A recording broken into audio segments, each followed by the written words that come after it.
Good morning friend. किताबों की दुनिया में दोबारा से आपका स्वागत है। माई सेल्फ एमडी नूर इस्लाम। आज हम लोग सुनेंगे जीत आपकी, जिसे लिखा है शिवखेड़ा साहब ने। आइए शुरू करते हैं चैप्टर नंबर 9, जिसका टाइटल है अवचेतन मन और आदतें, अच्छी आदतों और चरित्र का निर्माण। हम जिन कामों को लगातार करते हैं, हमारी शख्सियत उन्हीं के मुताबिक ढल जाती है। श्रेष्ठता किसी एक काम से नहीं, बल्कि एक समूची आदत के नतीजे के तौर पर हासिल होती है। इसे कहा है अरस्तू साहब ने। हम सभी सफल जीवन जीने के लिए पैदा हुए हैं, मगर हमारी आदतें और माहौल हमें असफलता की ओर ले जाते हैं। हमारा जन्म जीत के लिए हुआ है, मगर हम इस ढंग से ढल गए हैं कि हारना सीख लिया है। ये हम अक्सर ऐसी बातें सुनते हैं, उस आदमी की किस्मत अच्छी है, मिट्टी छूता है तो सोना बन जाती है, या फिर वो बदकिस्मत है, वो कुछ भी छुए मिट्टी हो जाता है। ये सच नहीं है। अगर आप जांचे परखे तो पाएंगे कि जाने या अनजाने सफल लोग अपने हर काम में सही कदम उठा रहे हैं, जबकि हारने वाले लोग बार बार एक ही गलती दोहरा रहे हैं। याद रखें, प्रैक्टिस से पूर्णता नहीं आती, बल्कि सिर्फ परफेक्ट प्रैक्टिस से ही पूर्णता आती है।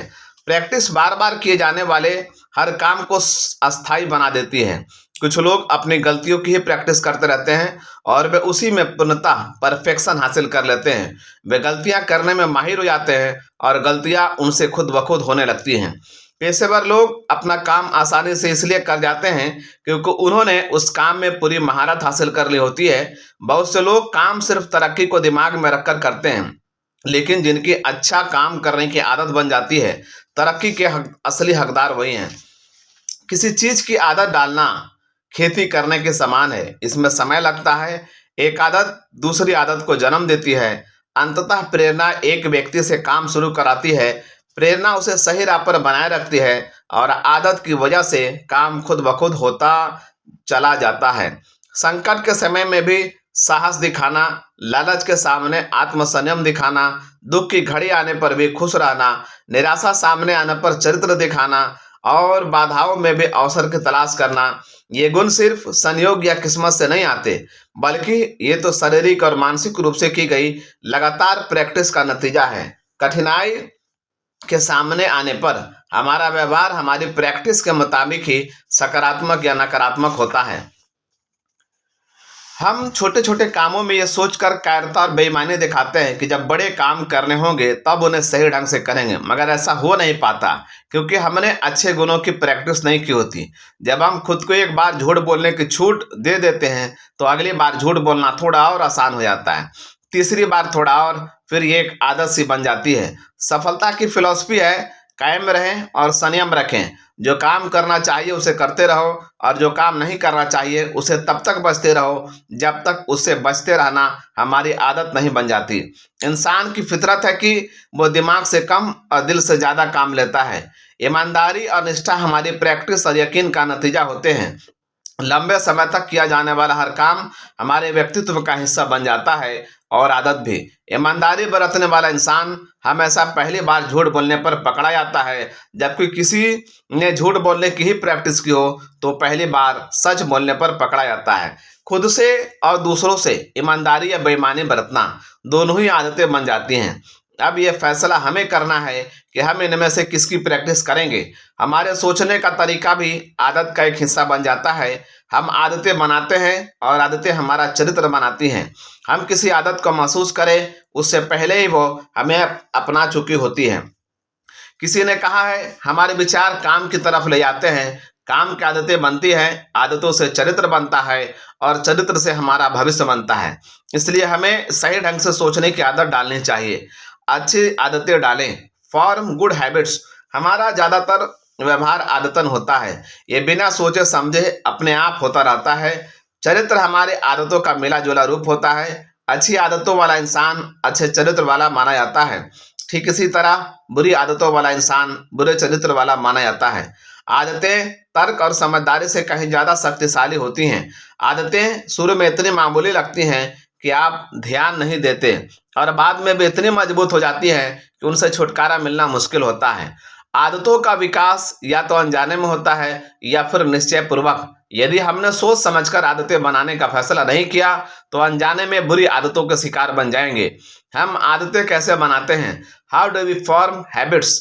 किसी काम को बार बार करने से उसे करना हमारी आदत बन जाती है। हम काम करके ही सीखते हैं। साहस भरा व्यवहार करने से हम साहस सीखते हैं। ईमानदारी और निष्पक्षता की प्रैक्टिस से हम इन गुणों को अपना लेते हैं और इनकी लगातार प्रैक्टिस करने से हम इनमें निपुणता हासिल कर लेते हैं। इसी तरह जब हम बेईमानी, गलत व्यवहार या अनुशासन की कमी जैसी बुरी आदतों की प्रैक्टिस करते हैं तो उन्हीं में निपुण हो जाते हैं। हमारा नजरिया हमारी आदत बन जाती है और हम जैसा ही व्यवहार करते हैं वे हमारी सोच बन जाते हैं और फिर हमारे व्यवहार की दिशा निर्धारित करने लगते हैं। आदी होना, कंडीशनिंग, किसी चीज का आदी बन जाना एक मनोवैज्ञानिक प्रक्रिया, साइकोलॉजिकल प्रोसेस है। इसकी वजह से हम एक दूसरे से जुड़ी किन्हीं खास ढंग की घटनाओं के आदी बन जाते हैं। इसका एक मशहूर उदाहरण पावलोव द्वारा कुत्तों पर किया गया प्रयोग है। रूसी साइंटिस्ट पावलोव कुत्तों को खाना खिलाते समय घंटी बजाया करते थे। खाना देखने पर कुत्तों के मुंह में लार भर आती है। पावलोव अपना प्रयोग कुछ समय तक दोहराते रहे। उसके बाद उन्होंने घंटी तो बजाई पर खाना नहीं परोसा, पर कुत्तों के मुंह में लार भर आई, क्योंकि वह घंटी बजने के साथ ही खाना पानी के आदी हो चुका था। हमारे अधिकतर व्यवहार चीजों या माहौल का आदी बन जाने का नतीजा होते हैं। हमारा माहौल और मीडिया हमें लगातार कुछ चीजों पर अभ्यास या आदी बनाते हैं। नतीजों के तौर पर हम रोबोट की तरह व्यवहार करने लगते हैं। इसलिए हमें स्वयं को अच्छी चीजों का आदी बनाना चाहिए। यदि हम किसी चीज को सही ढंग से करना चाहते हैं तो यह खुद ब खुद होनी चाहिए। यदि हम कोई सही चीज सचेत ढंग से करना चाहते हैं तो वास्तव में उसे सही तरीके से नहीं कर पाएंगे। इसका मतलब यह है कि हमें उसकी आदत बनानी पड़ेगी। जब मैं मार्शल आर्ट का स्टूडेंट था तो मैंने गौर किया कि ब्लैक बेल्ट होल्डर भी घूंसा मारने और वार रोकने जैसे साधारण एक्शन की प्रैक्टिस कर रहे थे, जबकि ताकि जब उन्हें इन कलाओं की जरूरत पड़े तो वे इनका प्रयोग बहुत स्वाभाविक रूप से कर सकें। पेशेवर लोग किसी काम को आसानी से इसलिए कर लेते हैं कि वे अपने काम की बुनियादी चीजों में माहिर हो चुके होते हैं। कई लोग अच्छा काम कामयाबी पाने के इरादे से करते हैं, पर उसे पाने का हक उन्हीं को होता है जो अच्छा काम आदतन करते हैं। अच्छी आदतों को अपनाना मुश्किल है, लेकिन उनके साथ जीना आसान है। बुरी आदतें अपनाना आसान है, मगर उनके साथ जीना मुश्किल है। हम आदतों के आदी कैसे बन जाते हैं? How do we get condition? उस विशाल हाथी के बारे में सोचिए जो 1 टन से भी ज्यादा वजन सिर्फ अपने सूंड से उठा लेता है। जरा सोचिए कि उसी हाथी को एक पतली रस्सी और एक खूंटे से एक ही जगह पर बांधे रहने का आदी कैसे बना दिया जाता है, जबकि वो खूंटे को आसानी से उखाड़कर जहां चाहे वहां जा सकता है। जवाब यह है, बचपन में हाथी को एक मजबूत जंजीर और एक मजबूत पेड़ से बांधा जाता है। हाथी के बच्चे की तुलना में जंजीर और पेड़ मजबूत होते हैं। बच्चे को बंधे रहने की आदत नहीं होती, इसलिए वो उस जंजीर को खींचने और तोड़ने की लगातार नाकाम कोशिश करता रहता है। एक दिन ऐसा आता है जब बच्चा समझ जाता है कि खींचने और तोड़ने की कोशिश करने का कोई फायदा नहीं है। वो रुक जाता है और शांत खड़ा रहने लगता है। अब वो दिमागी रूप से इसका आदी हो चुका होता है। और जब वही बच्चा एक विशाल हाथी बन जाता है तो उसे एक कमजोर रस्सी और खूंटे से बांध दिया जाता है। वो हाथी चाहे तो एक झटका देने से ही आजाद हो सकता है, मगर अब वो कहीं नहीं जाता, क्योंकि वो बचपन से ही दिमागी रूप से इसका आदी हो चुका है। हम पर जाने अनजाने इन चीज़ों का असर पड़ता चला जाता है। जैसी किताबें हम पढ़ते हैं, जैसी फिल्में और टीवी हम देखते हैं, जैसा संगीत हम सुनते हैं, जैसी संगति में हम रह रहे हैं। गाड़ी चलाते समय अगर हम एक ही धुन बहुत दिनों तक सुने और एक दिन टेप रिकॉर्डर खराब हो जाए तो अंदाजा लगाइए कि हम कौन सी धुन गुनगुना रहे होंगे। पागलपन की परिभाषा यह है कि एक ही काम को बार बार किया जाना, लेकिन हर बार अलग अलग तरीकों की उम्मीद करना। अगर आप वही करते हैं जो आप करते रहे हैं तो आपको वही मिलता रहेगा जो आपको मिलता रहा है। आदतों को बदलने में सबसे मुश्किल बात यह होती है कि जो चीज़ काम नहीं कर रही है उसे कैसे भुलाया जाए और उसके बदले अच्छी आदतों को कैसे अपनाया जाए। गीगो सिद्धांत, द गीगो प्रिंसिपल। कंप्यूटर का GIGO principal, GIGO garbage in garbage out सिद्धांत कहता है, गलत अंदर डालिए गलत बाहर आएगा, सही डालिए सही बाहर आएगा, अच्छा डालिए अच्छा बाहर आएगा। हम जितना डालते हैं उतना ही निकालते हैं। हमारा अवचेतन मन भेदभाव नहीं करता। हम जो कुछ भी अपने अवचेतन मन में डालेंगे वो उसे स्वीकार कर लेगा और वही बात हमारे व्यवहार में उतरेगी। टेलीविजन ने हमारे नैतिक मूल्यों, सोचने के ढंग और संस्कृति पर काफी हद तक अच्छा या बुरा असर डाला है। जहां उसने हमें बहुत सी अच्छी और फायदेमंद सूचनाएं दी हैं, वहीं यह हमारी रुचियों में घटियापन भी लाया है। हमने हमारी नैतिकता को भ्रष्ट किया है और बच्चों में अपराध की प्रवृत्ति को बढ़ाया है। 18 साल की उम्र तक बच्चे टेलीविजन पर हिंसा के लगभग 2 लाख सीन देख चुके होते हैं। विज्ञापनदाता अपने दर्शकों को प्रभावित करने में माहिर होते हैं। किसी बड़ी घटना के दौरान कंपनियां 30 सेकंड के विज्ञापन के लिए लगभग $10 लाख खर्च करती हैं। यकीनन उन्हें इसका फायदा मिलता है। हम किसी खास ब्रांड की सॉफ्ट ड्रिंक या टूथपेस्ट का विज्ञापन देखकर सुपरमार्केट से उसी को खरीद लाते हैं। दरअसल हम सॉफ्ट ड्रिंक को नहीं बल्कि उस ब्रांड को खरीदते हैं। क्यों? क्योंकि हमारे दिमाग को उसी ढंग से ढाला गया है और हम वैसा ही व्यवहार करते हैं। जब हम टीवी देखते हैं या रेडियो पर कोई विज्ञापन सुनते हैं तो हमारा चेतन मन उस पर भले ही गौर न कर रहा हो, लेकिन हमारा अवचेतन मन खुला होता है और हम प्राप्त होने वाली हर उस चीज को स्वीकार कर रहे होते हैं। क्या आपने कभी किसी टीवी से बहस की है? जाहिर सी बात है नहीं। जब हम पिक्चर देखते हैं तो हंसते हैं और रोते भी हैं, क्योंकि हमारे अंदर डाला गया भावनात्मक इनपुट भावनात्मक आउटपुट के रूप में फौरन बाहर आता है। इनपुट को बदलने या आउटपुट अपने आप बदल जाता है। चेतन और अचेतन मन, your conscious and subconscious mind. हमारे चेतन मन में के पास सोचने की शक्ति है। वो स्वीकार कर सकता है और अस्वीकार भी, मगर अवचेतन मन सिर्फ स्वीकार करता है। यह इनपुट को लेकर कोई भेदभाव नहीं करता। अगर हम अपने मन में डर, शंका, नफरत के भाव भरे तो हमारे आत्म सुझाव इन सभी भावों को सक्रिय बनाकर वास्तविकता में बदल देंगे। हमारा अवचेतन मन एक डाटा बैंक की तरह है, अवचेतन मन एक गाड़ी की तरह है और चेतन मन एक ड्राइवर की तरह। इन दोनों से अवचेतन मन ज्यादा शक्तिशाली है। शक्ति तो गाड़ी में ही होती है, यह अलग बात है कि उसका कंट्रोल ड्राइवर के पास होता है। अवचेतन मन हमें फायदा पहुंचाता है और नुकसान भी। उससे सोचने समझने की क्षमता नहीं होती है। अगर हम सफल नहीं हैं तो हमारे अवचेतन मन को नए और सही तरीके से दोबारा प्रोग्राम करना होगा।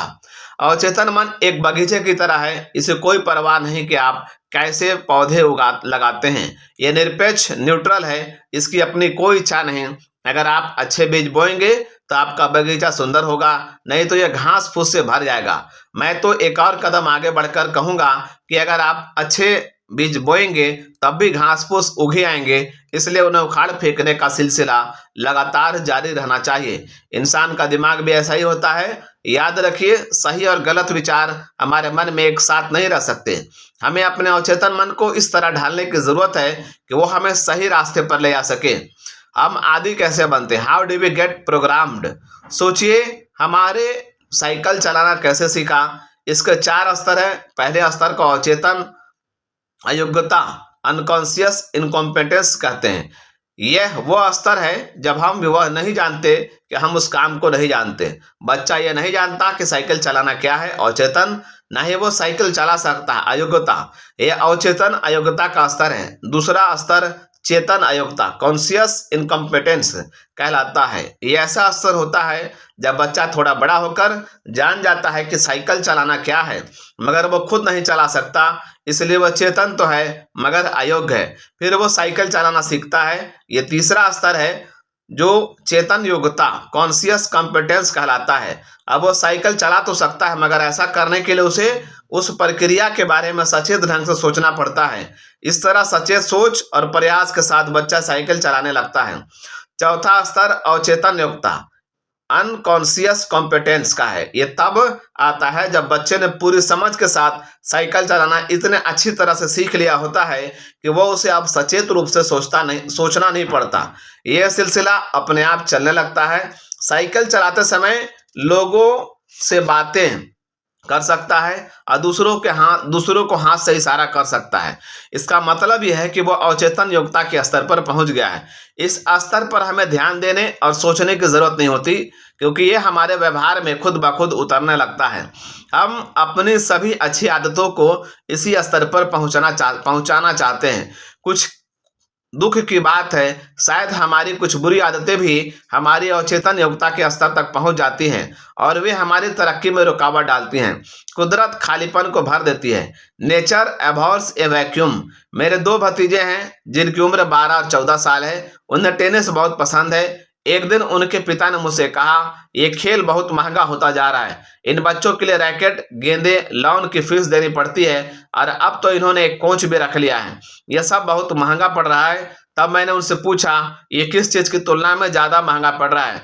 तुम अपने बच्चों का टेनिस खेलना रोक सकते हो और पैसे बचा सकते हो, लेकिन अगर वे खेलना छोड़ देंगे तो स्कूल से घर लौटने पर अपने समय और ऊर्जा का क्या करेंगे? वे कुछ देर चुपचाप सोचते रहे और फिर बोले, मुझे लगता है उन्हें खेलने देना चाहिए, यह सस्ता भी पड़ेगा। उन्होंने बच्चों को अच्छे रास्ते पर लगाए रखने का महत्व समझ लिया, नहीं तो वे बुरी चीजों की तरफ मुड़ते, क्योंकि कुदरत को खालीपन पसंद नहीं है। या तो हमारे पास अच्छा होता है या बुरा, इन दोनों के बीच का कोई रास्ता नहीं होता। चरित्र का निर्माण करना एक आदत से बन जाती है। अगर हम अपनी शख्सियत को खुशनुमा बनाना चाहते हैं तो हमें अपने आदतों को गहराई से जांचना होगा। जो बात कभी कभी मौज मस्ती करने की वजह से शुरू होती है वह एक अस्थायी कमी बन जाती है।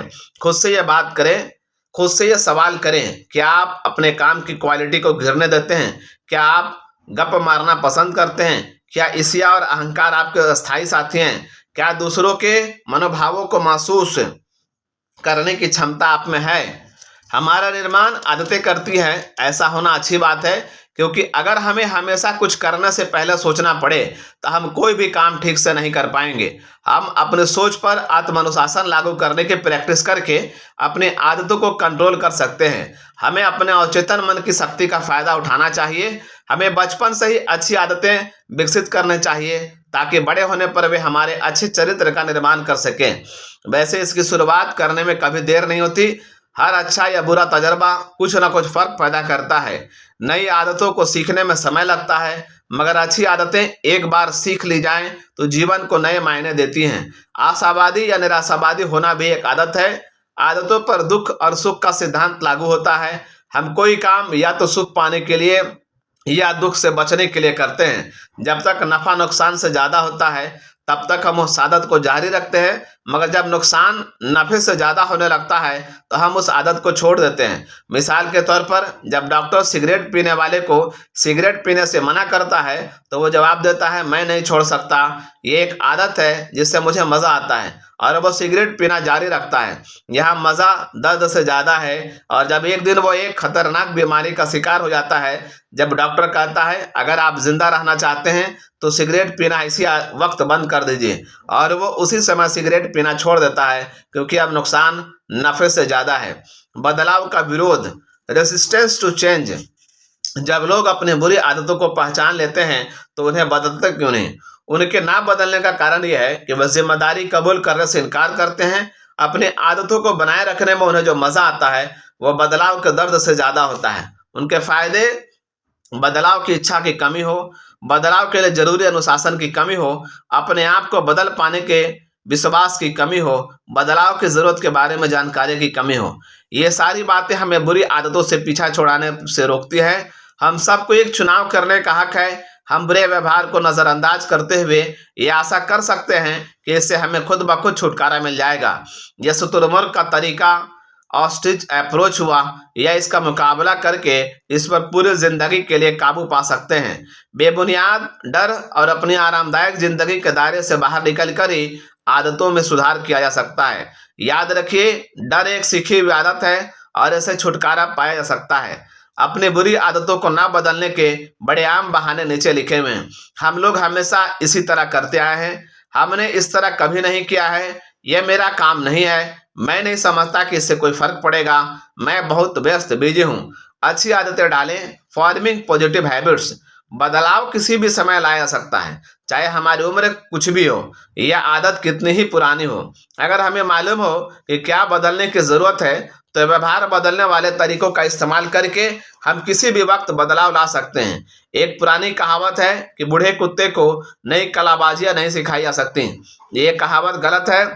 हम लोग कुत्ते नहीं, इंसान हैं, और हम कलाबाजी नहीं कर रहे हैं। हम बुरी और नुकसान पहुंचाने वाली आदतों से छुटकारा पा सकते हैं और अच्छी आदतें डाल सकते हैं। जैसा कि अर्ल नाइटिंगेल ने कहा है, सफल लोगों का राज ये है कि वो उन कामों को करने की आदत डाल लेते हैं जो असफल लोग करना नहीं चाहते और ना ही करते हैं। जरा उन चीजों के बारे में सोचिए जो असफल लोग नहीं करना चाहते। ये वही काम है जिन्हें सफल लोग भी करना नहीं चाहते, लेकिन वे फिर भी करते हैं। मिसाल के तौर पर असफल लोग अनुशासन और मेहनत करना पसंद नहीं करते। सफल लोग भी अनुशासन और कड़ी मेहनत, एक खिलाड़ी रोज सुबह उठकर प्रैक्टिस करने का अनुशासन ना तो चाहता है ना ही पसंद करता है, फिर भी ऐसा नियमित रूप से करता है। ना पसंद करते हैं फिर भी ऐसा करते हैं, क्योंकि इन लोगों ने उन कामों को करने की आदत डाल ली है जो असफल लोग नहीं कर पाते। सभी आदतें बहुत छोटे रूप में शुरू होती है, लेकिन बाद में इनसे छुटकारा पाना बहुत मुश्किल हो जाता है। सोचने का तरीका एक आदत है और इसे बदला जा सकता है। जरूरत इस बात की है कि पुरानी बुरी आदतों को बदलकर नई अच्छी आदतों को अपनाया जाए। बुरी आदतों को ना अपनाना उन पर काबू पाने से आसान है। अच्छी आदतें लालच पर काबू पाने से बनती है। खुशमिजाजी और चिड़चिड़ापन भी आदतें हैं। उम्दा या अच्छा होना सचेत मन से तब तक किए गए लगातार प्रयासों का नतीजा होती है, जब तक कि अच्छा व्यवहार और नजरिया आदत का रूप नहीं ले लेते। आत्म सुझाव, ऑटो सजेशन। आत्म सुझाव क्या है? आप जैसा इंसान बनना चाहते हैं उस सोच को वर्तमान काल में कहे जाने को ही आत्म सुझाव कहते हैं। आत्म सुझाव उस इश्तिहार की तरह है जो आप अपने अपने बारे में खुद अपने लिए लिखते हैं। ये आपके चेतन और अचेतन मन दोनों को प्रभावित करते हैं, जिसका असर आपके नजरिए और व्यवहार पर पड़ता है। आत्म सुझाव आपके अचेतन मन को मनचाहे सांचे में डालने, प्रोग्राम करने का एक तरीका है। आत्म सुझाव सकारात्मक या नकारात्मक हो सकते हैं। बुरे आत्म सुझाव के कुछ उदाहरण: मैं थका हुआ हूँ, मैं फुर्तीला नहीं हूँ, मेरी याददाश्त कमजोर है, मैं हिसाब किताब में अच्छा नहीं हूँ। जब हम बुरे आत्म सुझावों को बार बार दोहराते हैं तब हमारा अचेतन मन उन पर विश्वास करने लगता है और ये असलियत ना बनकर जीवन में उतर आते हैं। उदाहरण के तौर पर, यदि कोई व्यक्ति बार बार खुद को यह आत्म सुझाव देता है कि मेरी याददाश्त खराब है, तो किसी नए व्यक्ति से मिलने पर यह उसका नाम याद रखने की कोशिश ही नहीं करेगा, क्योंकि वह खुद से कहता है मेरी याददाश्त तो कमजोर है, इसलिए याद करने की कोशिश बेकार है। ऐसी हालत में वो नए आदमी से दोबारा मिलने पर उसका नाम सचमुच याद नहीं रख पाएगा और वह अपने आप से फिर कहेगा मेरी याददाश्त कमजोर है। ये कभी ना खत्म होने वाला सिलसिला है। ये एक ऐसी भविष्यवाणी है जो खुद ब खुद सच बन जाती है। एक व्यक्ति जब किसी विश्वास को बार बार दोहराता है तो यह उसके अवचेतन मन में गहराई से बैठ जाता है और एक असलियत का रूप ले लेता है। बार बार दोहराया गया झूठ सच मान लिया जाता है। आत्म सुझाव सकारात्मक वक्तव्य, पॉजिटिव स्टेटमेंट क्यों होने चाहिए, ताकि हम अपने दिमाग में उस चीज की तस्वीर ना बनाएं जिसे हम नहीं पाना चाहते, बल्कि वो तस्वीर बनाएं जिसे पाना चाहते हैं। कोई भी तस्वीर हमारे दिल और दिमाग में ज्यादा देर तक रहती है तो असलियत का रूप ले लेती है। आत्म सुझाव बार बार दोहराने का सिलसिला है। एक इंसान जब कुछ वाक्यों को काफी समय तक दोहराता है तो वो उन्हें अपने अवचेतन मन की गहराई में बैठा देता है। मिसाल के तौर पर, अगर आप खुद से कहते रहते हैं कि मैं शांत और धीर हूं, तो आप किसी भी हालत में खुद को शांत और धीर महसूस करते हैं।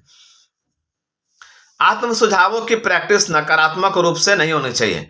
ये मत कहिए मैं कितना अव्यवस्थित व्यक्ति हूँ, इसके बजाय ये कहिए मैं कितना व्यवस्थित व्यक्ति हूँ। आत्म सुझाव में नकारात्मक शब्दों का इस्तेमाल होने पर दिमाग में नकारात्मक तस्वीर बनती है और हम ये नहीं चाहते।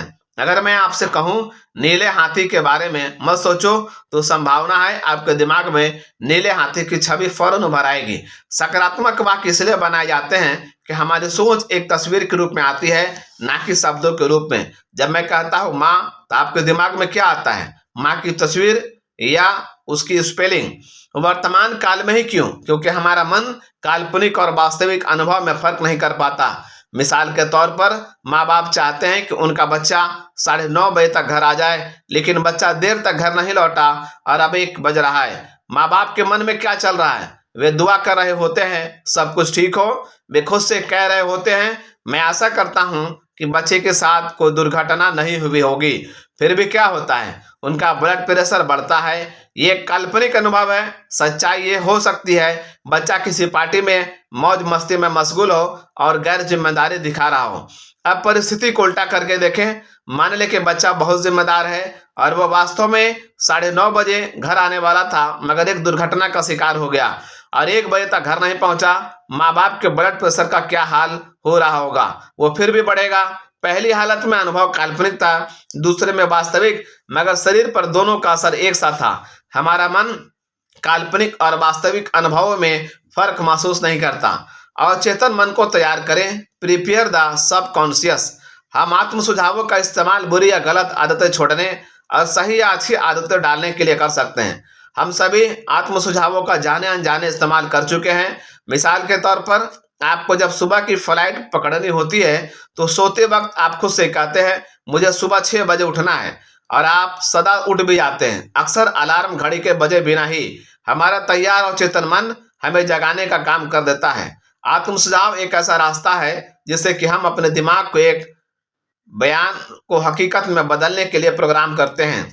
आत्म सुझाव बार बार दोहराने का एक सिलसिला है जिसके द्वारा हम अपने अवचेतन मन को सकारात्मक सुझाव देते हैं जो वास्तविकता में बदल जाते हैं। बार बार दोहराना ही काफी नहीं है, इसके साथ भावनाओं और एहसास का संयोग भी होना चाहिए। बिना कल्पना के आत्म सुझाव का कोई नतीजा नहीं निकलता। हमारे मन को कोई आत्म सुझाव जब पहली बार दिया जाता है तो वो उसे अस्वीकार कर देता है। क्यों? क्योंकि यह विचार अजनबी होता है, इसलिए हमारे सोचने का ढंग में उलट होता है। सफलता इस सिलसिले को पूरे मन से बार बार दोहराने की हमारी काबिलियत पर निर्भर करती है। कल्पना, विजुअलाइजेशन। हम जो पाना, करना या बनना चाहते हैं, मन में उसकी छवि बनाने और देखने का सिलसिला ही कल्पना है। कल्पना और आत्म सुझाव दोनों साथ साथ चलते हैं। कल्पना किए बिना आत्म सुझाव अपने बात को मशीन की तरह दोहरा भर रहे हैं और ये बेअसर होगा। नतीजा पाने के लिए आत्म सुझाव से इच्छाएं और भावनाएं, कल्पना भी जुड़ी होनी चाहिए। चेतावनी, पहली बार में आत्म सुझाव मन को स्वीकार नहीं भी हो सकता है क्योंकि ये एक अजनबी विचार होता है। मिसाल के तौर पर, अगर पिछले कुछ सालों से मेरा विश्वास रहा है कि मेरी याददाश्त कमजोर है और अब अचानक से अपने आप से कहता हूं मेरी याददाश्त बहुत अच्छी या तेज है, तो मेरा मन इसे स्वीकार नहीं करेगा और वो कहेगा तुम झूठे हो, तुम्हारी याददाश्त कमजोर है। क्योंकि आज तक मेरे दिमाग में यही बात बैठी हुई थी कि मेरी याददाश्त कमजोर है। मेरे मन को इसी पर विश्वास था। इस विचार को हटाने में 21 दिन लगेंगे।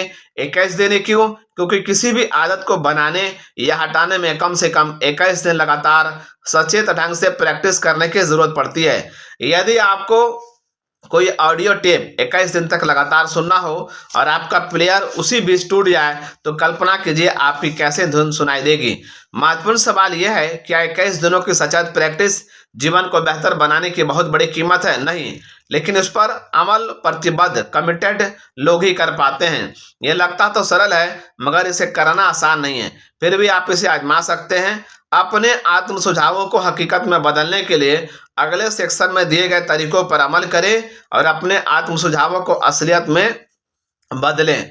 अच्छी आदतें डालने का 21 दिन का formula, 21 days formula to form positive habits. आत्म सुझाव को असलियत में बदलें। Translating autosuggestion into reality.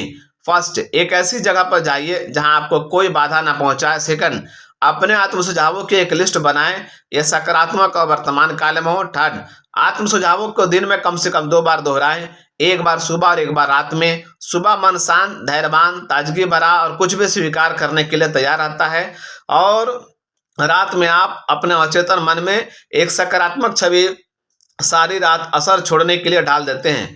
आप इन आत्म सुझावों को छोटे छोटे स्टिकरों पर लिख सकते हैं। उन्हें ऐसी जगहों पर लगा दें जहां आपकी निगाह दिन भर पड़ती रहे, जैसे कि आपके बाथरूम का शीशा, आपकी कार का डैशबोर्ड, आपके रोज की कार्य सूची या आपके डेस्क का ड्रायर। आत्म सुझावों को पूरे दिन देखते रहने से आपको इन्हें बार बार दोहराने का अवसर मिलेगा। 4, सिर्फ आत्म सुझाव काम नहीं करेगा, इसके साथ ही कल्पना की भी जरूरत होगी। 5, इसे लगातार 21 दिन तक दोहराएं जब तक ये एक आदत ना बन जाए। कार्य योजना, एक्शन प्लान। 1 टन सिद्धांत की तुलना में 1 अंश काम को ज्यादा कीमत होती है। फ्रेडरिक एगल्स। महत्वपूर्ण, आत्म सुझाव और कल्पना किसी समयबद्ध और लक्ष्यबद्ध कार्य योजना के पूरक सप्लीमेंट होती है, विकल्प सब्स्टिट्यूट नहीं। पॉइंट नंबर 1, हमें कुछ ऐसी बुरी आदतें होती हैं जो हमें नीचे ढकेलती हैं। 15 मिनट के लिए किसी ऐसी जगह पर चले जाएं जहां एकांत हो और कोई बाधा ना हो। यहां बैठकर अपनी उन बुरी आदतों की लिस्ट बनाएं जो आपको नीचे धकेल रही हैं। पॉइंट नंबर 2, 15 मिनट के लिए बिना बाधा रहित एकांत जगह पर बैठकर उन अच्छी आदतों की लिस्ट बनाएं जिन्हें आप अपनाना चाहते हैं। पॉइंट नंबर 3, उन आत्म सुझावों की सूची बनाएं जिन्हें आप ये अच्छी आदतें विकसित करने के लिए खुद को दे सकते हैं। पॉइंट नंबर 4, मन में अपने लक्ष्य की कल्पना करते हुए 21 दिन के इस कार्यक्रम को लागू करें। यहाँ पर चैप्टर नंबर 9 क्लोज हुआ। अब शुरू होता है चैप्टर नंबर 10, जिसका टाइटल है लक्ष्य बनाएं। अपने लक्ष्य बनाना और हासिल करना सीखा।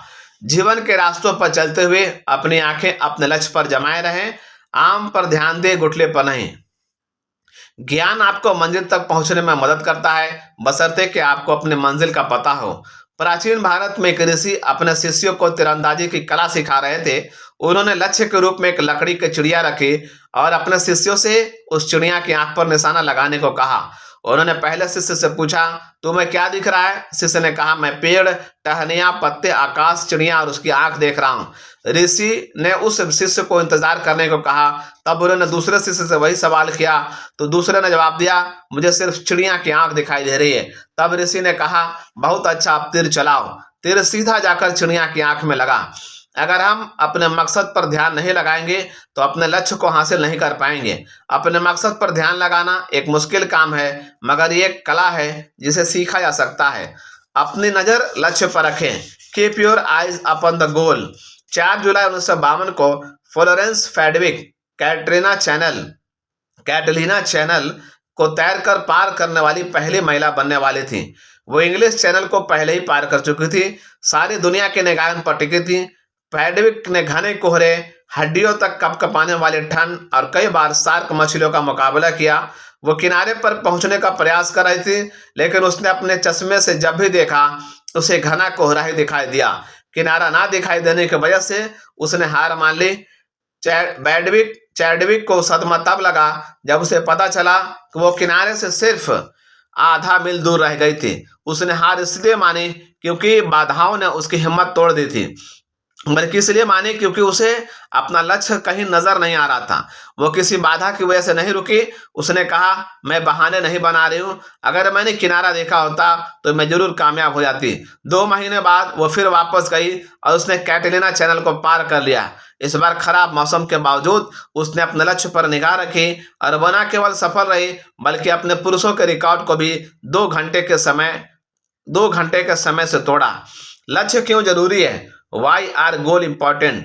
तेज धूप और शक्तिशाली मैग्नीफाइंग ग्लास के बावजूद कागज को आग तब तक नहीं पकड़ सकती जब तक आप गिलास को हिलाते रहेंगे। अगर आप उसे थोड़ी देर स्थिरता से पकड़कर प्रकाश को फोकस करेंगे तो कागज आग पकड़ लेगी।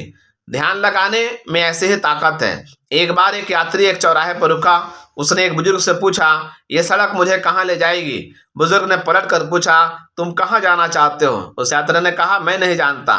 बुजुर्ग ने कहा, तब कोई भी सड़क पकड़ लो, क्या फर्क पड़ेगा? कितनी सही बात है। जैसा कि एलिस इन वंडरलैंड ने चेस्टायर कैट एलिस से कहती है, जब तुम जानती ही नहीं कि तुम्हें कहाँ जाना है तो कोई भी सड़क तुम्हें वहां ले जाएगी। मान लीजिए आपकी फुटबॉल की टीम खेलने के लिए पूरे उत्साह के साथ तैयार है, तभी अचानक कोई गोल पोस्ट और गोल लाइन को हटा देता है, तब खेल का क्या होगा? अब वहां कुछ भी नहीं बचा। आप स्कोर कैसे रखेंगे? आप कैसे जानेंगे कि आपका लक्ष्य तक पहुंच गए हैं? बिना दिशा के उत्साह उस जंगली आग की तरह है जिससे मायूसी ही मिलती है। लक्ष्य दिशा का एहसास कराते हैं। क्या आप किसी ऐसे ट्रेन या बस में बैठेंगे जिसके बारे में ये ना जानते हो कि वो कहाँ जा रही है? हरगिज नहीं। लेकिन ऐसी बस या ट्रेन में तो नहीं बैठेंगे। फिर वे जिंदगी के सफर में बिना लक्ष्य के चलने को क्यों तैयार हो जाते हैं?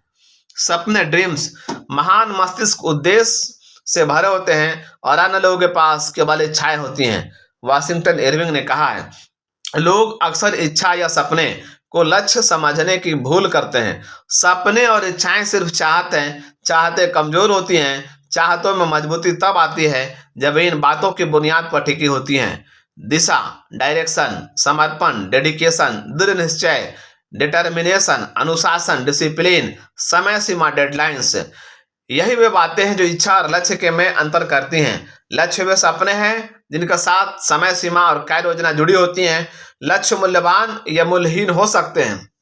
सपनों को असलियत का रूप चाहत नहीं बल्कि लगन देती है। सपनों को असलियत में बदलने वाले कदम: पहला, निश्चित और साफ लक्ष्य लिखें। दूसरा, इसे हासिल करने का प्लान बनाएं। तीसरा, पहले दो बातों को रोज 2 बार पढ़ें। ज्यादातर लोग अपने लक्ष्य क्यों नहीं बनाते? Why do not more people set goals? कुछ करने की कोशिश करके असफल हो जाने वाले लोग उन लोगों से लाख गुना बेहतर हैं जो कुछ किए बिना ही सफल हो जाते हैं। Loss zones. लोगों द्वारा लक्ष्य तय न किए जाने के कई वजह होती हैं, जैसे कि पहला, निराशावादी नजरिया, पेसिमिस्टिक एटीट्यूड, संभावनाओं के बजाय हमेशा रास्ते की बाधाओं को देखना। दूसरा, असफलता का डर, फियर ऑफ फेल्यूर, ये सोच कि अगर मैं नहीं कर सका तो क्या होगा। लोगों के अवचेतन मन में यह विचार रहता है कि अगर वे लक्ष्य तय नहीं करेंगे तो असफलता भी नहीं मिलेगी, लेकिन ये लोग इस बात को भी नहीं समझते कि लक्ष्य का ना होना असफलता की ही निशानी है। तीन, सफलता का आतंक, फियर ऑफ सक्सेस, खुद को कम करके आंकना या सफल जिंदगी को लेकर पाली गई आशंकाओं के कारण भी कुछ लोगों के मन में सफलता का आतंक पैदा हो जाता है। 4, अभिलाषा की कमी, लैक ऑफ एम्बिशन, यह हमारे जीवन मूल्यों और साथ ही साथ एक भरपूर जिंदगी जीने की इच्छा के अभाव का नतीजा होती है। हमारी बंद दिमागी हमें आगे बढ़ने से रोकती है। एक मछुआरा था जो जब भी कोई बड़ी मछली पकड़ता तो उसे वापस नदी में फेंक देता था और सिर्फ छोटी मछलियों को अपने पास रहने देता। उसकी इस अजीब हरकत को देखते वाले एक आदमी ने उससे पूछा कि वो ऐसा क्यों कर रहा है। इस पर उस मछुआरे ने जवाब दिया, मेरी कड़ाही बहुत छोटी है। बहुत से लोग जीवन में सफलता इसलिए नहीं प्राप्त कर पाते कि वो उस मछुआरे की तरह छोटी कड़ाही ही लेकर घूमते हैं। यही बददिमागी है। 5, अस्वीकार किया जाने का डर, फियर ऑफ रिजेक्शन, इस बात की चिंता कि अगर मैं सफल नहीं हो पाया तो लोग क्या कहेंगे। 6, टालमटोल, प्रोक्रेस्टिनेशन, कभी ना कभी तो मैं अपना लक्ष्य तय करूंगा, इस सोच में महत्वाकांक्षा की कमी होती है। 7, घटिया दर्जे का आत्मसम्मान, लो सेल्फ स्टीम, इंसान अपने अंदरूनी प्रेरणा से काम नहीं करता और उसके जीवन में प्रेरणा का अभाव होता है। 8, लक्ष्य का महत्व न समझना, ignorance of importance of goals, किसी ने उन्हें इसके बारे में नहीं सिखाया नहीं और उन लोगों ने कभी लक्ष्य के महत्व को समझा ही नहीं। 9, लक्ष्य तय करने का तरीका ना जानना, lack of knowledge about goal setting, लोग लक्ष्य तय करने के तरीकों को नहीं जानते। उन्हें हर कदम के लिए एक गाइड की जरूरत होती है ताकि वे एक बंधे बंधाए ढर्रे पर चल सकें। लक्ष्य तय करने के लिए एक के बाद एक कदम उठाने पड़ते हैं। जब आप हवाई जहाज पर एक टिकट खरीदते हैं तो इस पर क्या लिखा होता है?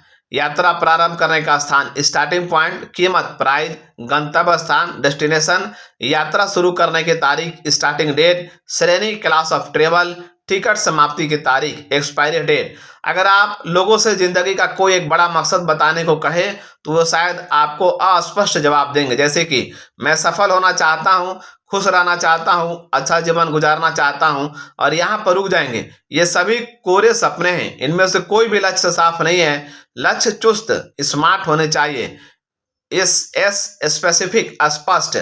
मिसाल के तौर पर मैं वजन घटाना चाहता हूं, यह सिर्फ एक इच्छा है। यह लक्ष्य तब बनता है जब हम यह तय कर लेते हैं मैं 90 दिन में 10 पाउंड वजन घटाऊंगा। मेजरेबल, मापा जा सके, जिसकी सही माप की जा सके।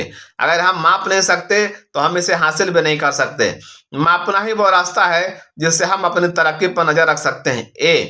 अचीवेबल, हासिल करने के काबिल। हासिल करने के काबिल होने से मतलब है यह चुनौती भरा और मुश्किल तो है लेकिन नामुमकिन ना हो, क्योंकि असंभव लक्ष्य हमेशा निराशी करेगा।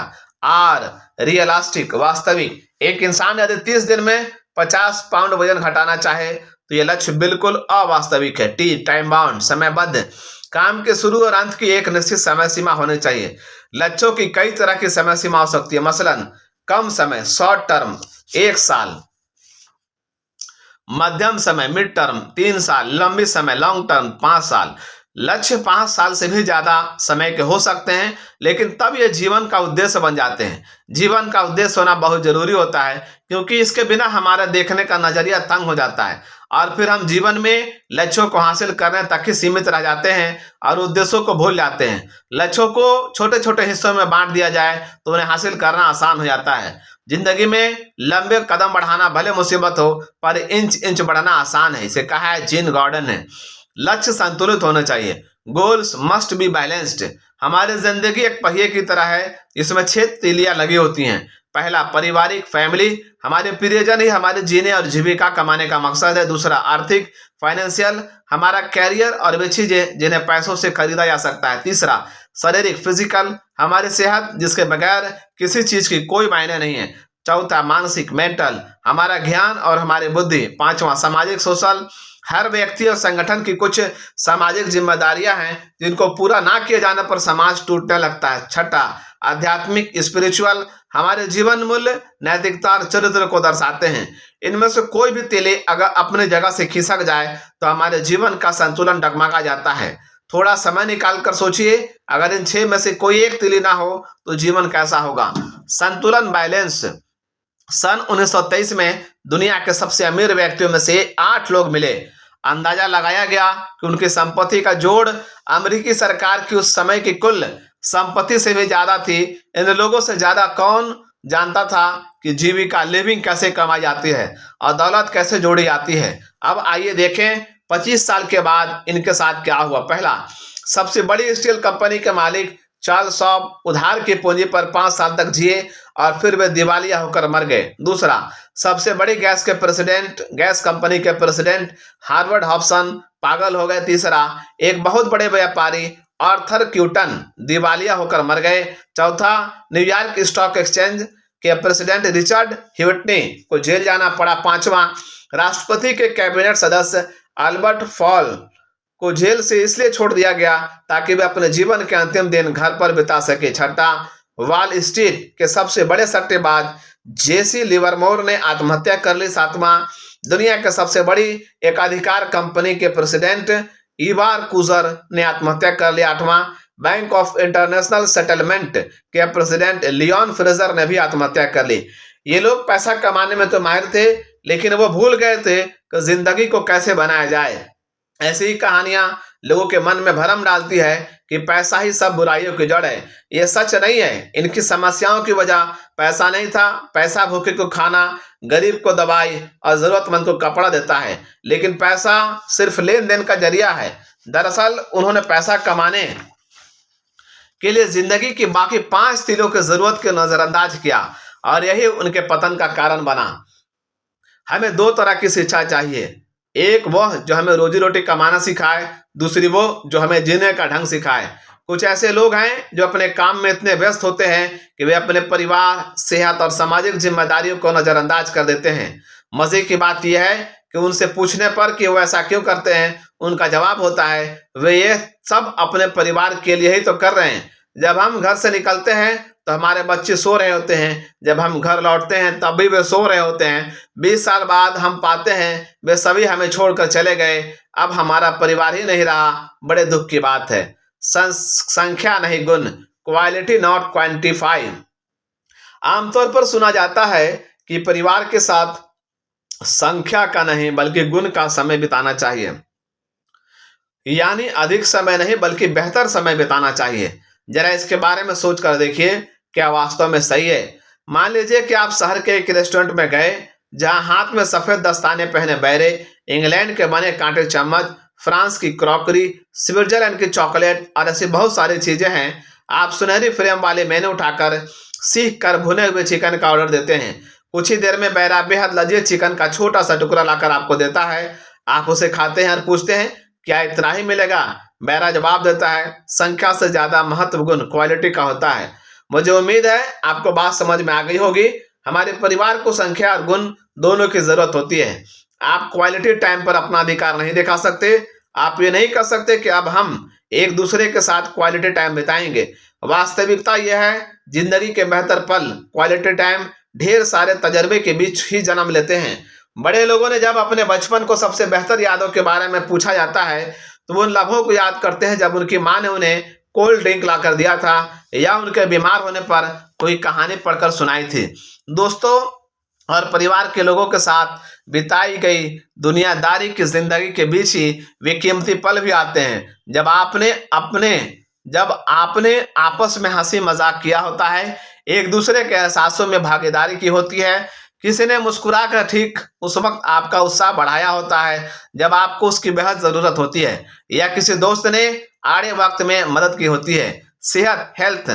ऐसा पैसा कमाने के चक्कर में हम अपनी सेहत खो बैठते हैं, और कोई भी सेहत को पाने के चक्कर में अपना पैसा, इस तरह पैसा भी चला जाता है और सेहत भी। सामाजिक दायित्व, सोशल रिस्पॉन्सिबिलिटी। पैसा कमाने के चक्कर में हम अपना सामाजिक दायित्व को नजरअंदाज करते हैं और समाज में गिरावट आने देते हैं। हम ये नहीं सोचते कि किसी दिन खुद भी इस हालत के शिकार बन सकते हैं। अपने लक्ष्यों को जांचें परखें, स्क्रूटिनाइज योर गोल्स। जो इंसान किसी चीज पर निशाना नहीं लगाता वो चूकेगा क्या? छोटे लक्ष्य बनाना ही सबसे बड़ी गलती है। जीतने वाले लक्ष्य को देखते हैं और हारने वाले रुकावटों को। हमारे लक्ष्य इतने बड़े होने चाहिए कि हमें प्रेरणा दे सकें, मगर असलियत में इतने दूर भी ना हो कि हम निराश हो जाएं। हम जो कुछ भी करते हैं या तो वो हमें लक्ष्य के करीब ले आता है या उससे दूर। हर लक्ष्य इन पैमानों पर तौला जाना चाहिए। रोटरी क्लब के 4 सूत्रीय टेस्ट, रोटरी क्लब 4 वे टेस्ट की तरह।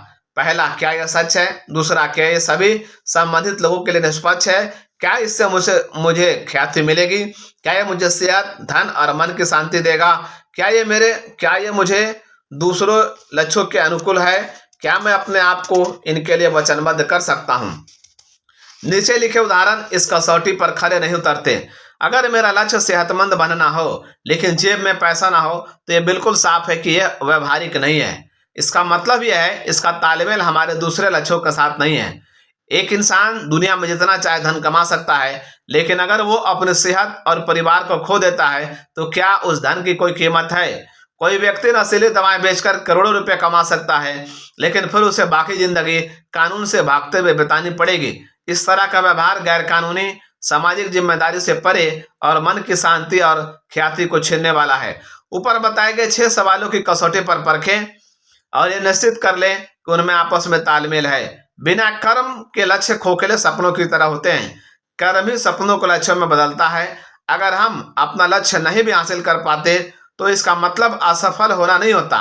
देरी होने का मतलब हारना नहीं है। इसका मतलब यह है, अपने लक्ष्य को पाने के लिए फिर से योजना बनाने की जरूरत है। जैसे एक कैमरे को तस्वीर लेने के लिए फोकस करना पड़ता है, वैसे ही हमें भी सफल जीवन पाने के लिए लक्ष्य बनाने की जरूरत पड़ती है। अपने ऊपर इस डर को कभी हावी ना होने दें कि किसी खास काम को करने में कितना समय लगेगा। वो समय किसी ना किसी तरह बीत जाएगा, लेकिन हमें उस बीतने वाले समय का बेहतर से बेहतर उपयोग करने की कोशिश करनी चाहिए। इसे कहा है अर्ल नाइटिंगेल ने। हमारे लक्ष्यों और नैतिक मूल्यों के बीच तालमेल होना चाहिए। Goals should be consistent with our values.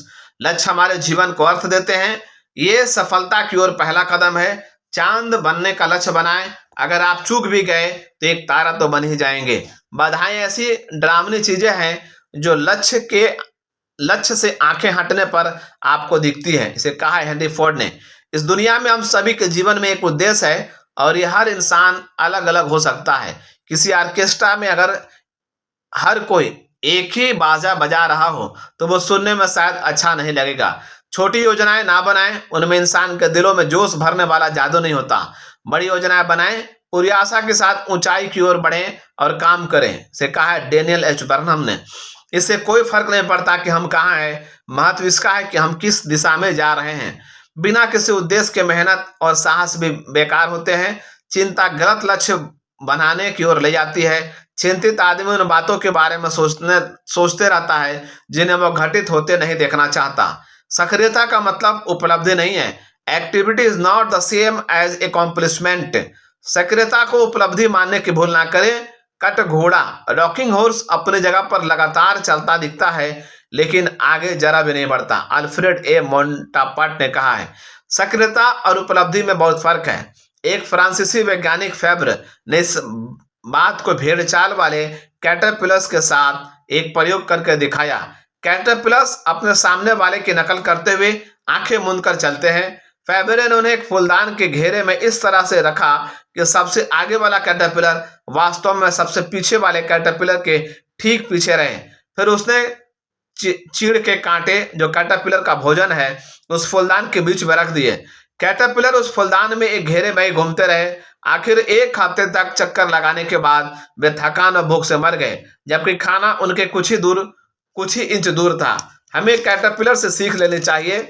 सिर्फ काम करते रहने का मतलब ये नहीं है कि आप कामयाबी की तरफ बढ़ रहे हैं। हर किसी को अपने काम को परखते रहना चाहिए ताकि हमारे काम का फल भी मिल सके। एक आदमी अपनी पत्नी के साथ गाड़ी चला रहा था। पत्नी ने कहा, प्रिय, हम लोग गलत दिशा में जा रहे हैं। पति ने जवाब दिया, कौन परवाह करता है, हम बिफोर टाइम चल रहे हैं। अगर हम सिर्फ रफ्तार और काम करने को कामयाबी समझ बैठे तो हमारी गाड़ी तो बहुत अच्छी चलेगी, मगर हम कहीं पहुंचेंगे नहीं। निरर्थक लक्ष्य, मीनिंगलेस गोल्स।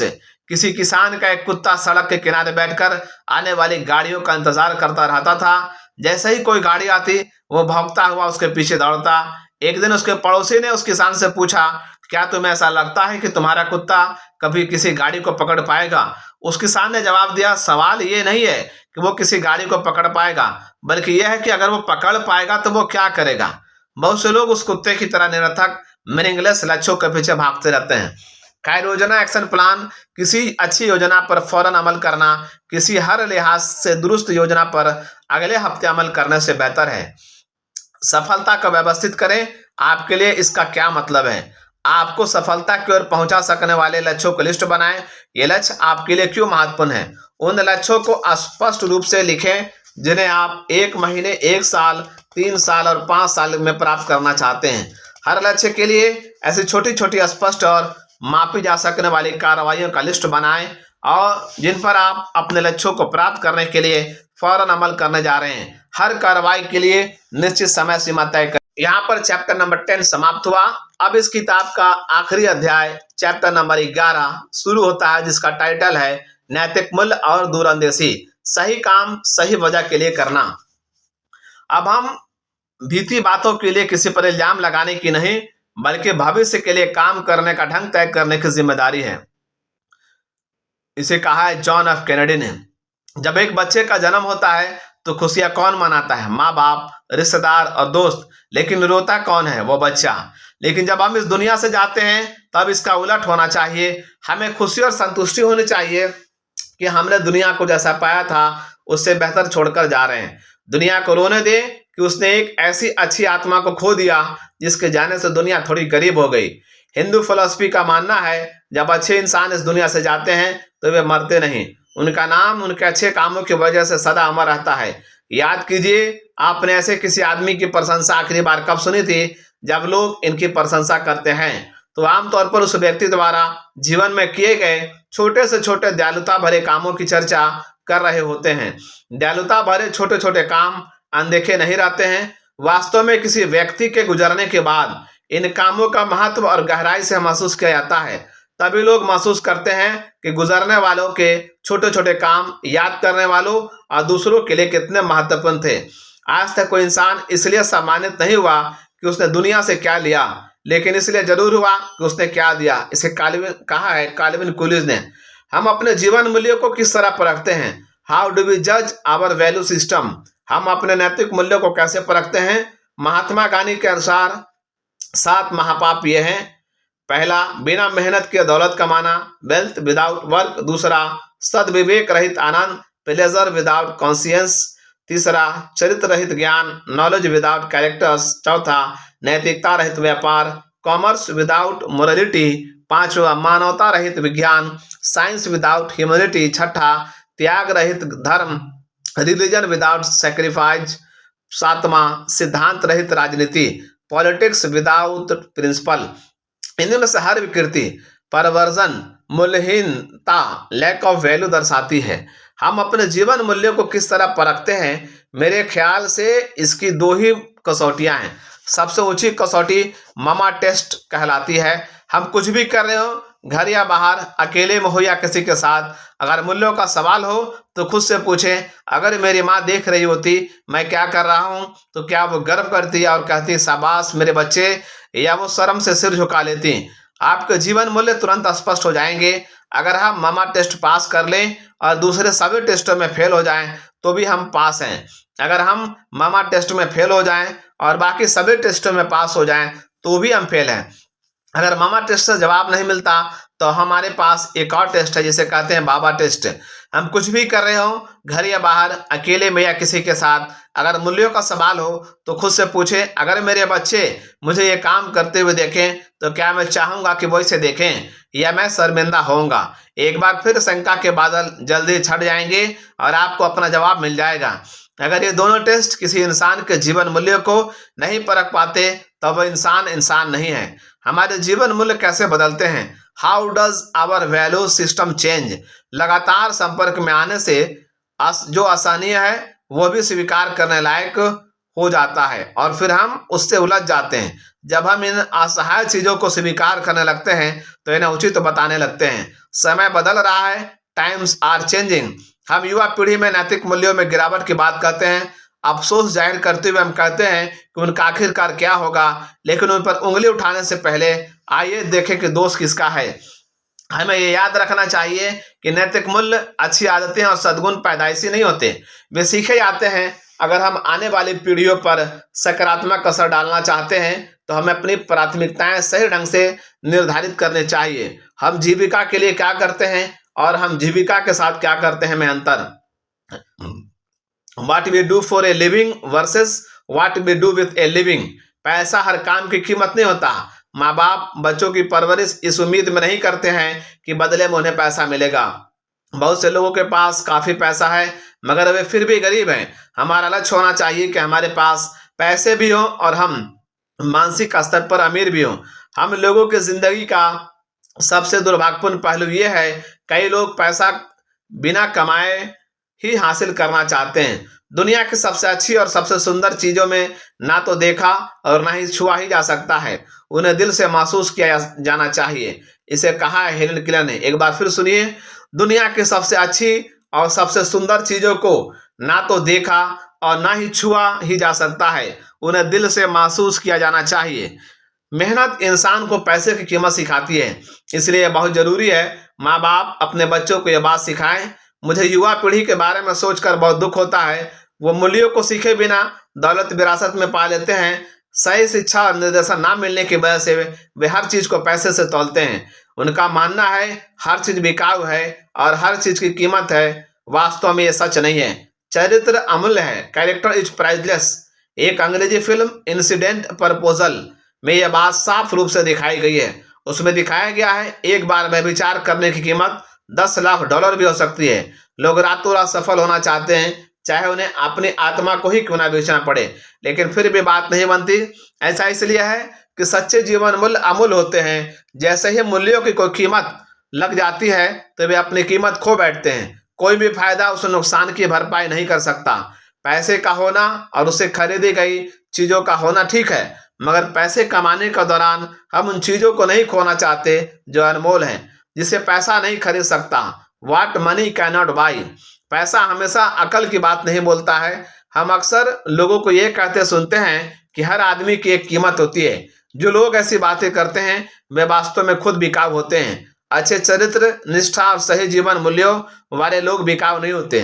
पैसा खरीद सकता है हंसी मगर खुशी नहीं, बिस्तर मगर नींद नहीं, किताबें मगर ज्ञान नहीं, एक घड़ी मगर समय नहीं, साथी मगर दोस्त नहीं, चमक दमक मगर खूबसूरती नहीं, खाना मगर भूख नहीं, मकान मगर घर नहीं, दवा मगर सेहत नहीं, अंगूठी मगर जीवन साथी नहीं।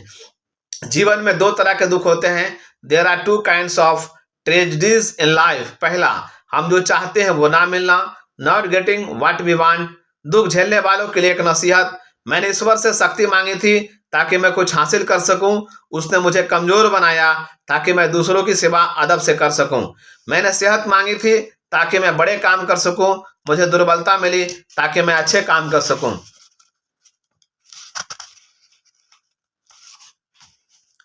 मैंने धन दौलत मांगी थी ताकि मैं खुश रह सकूं।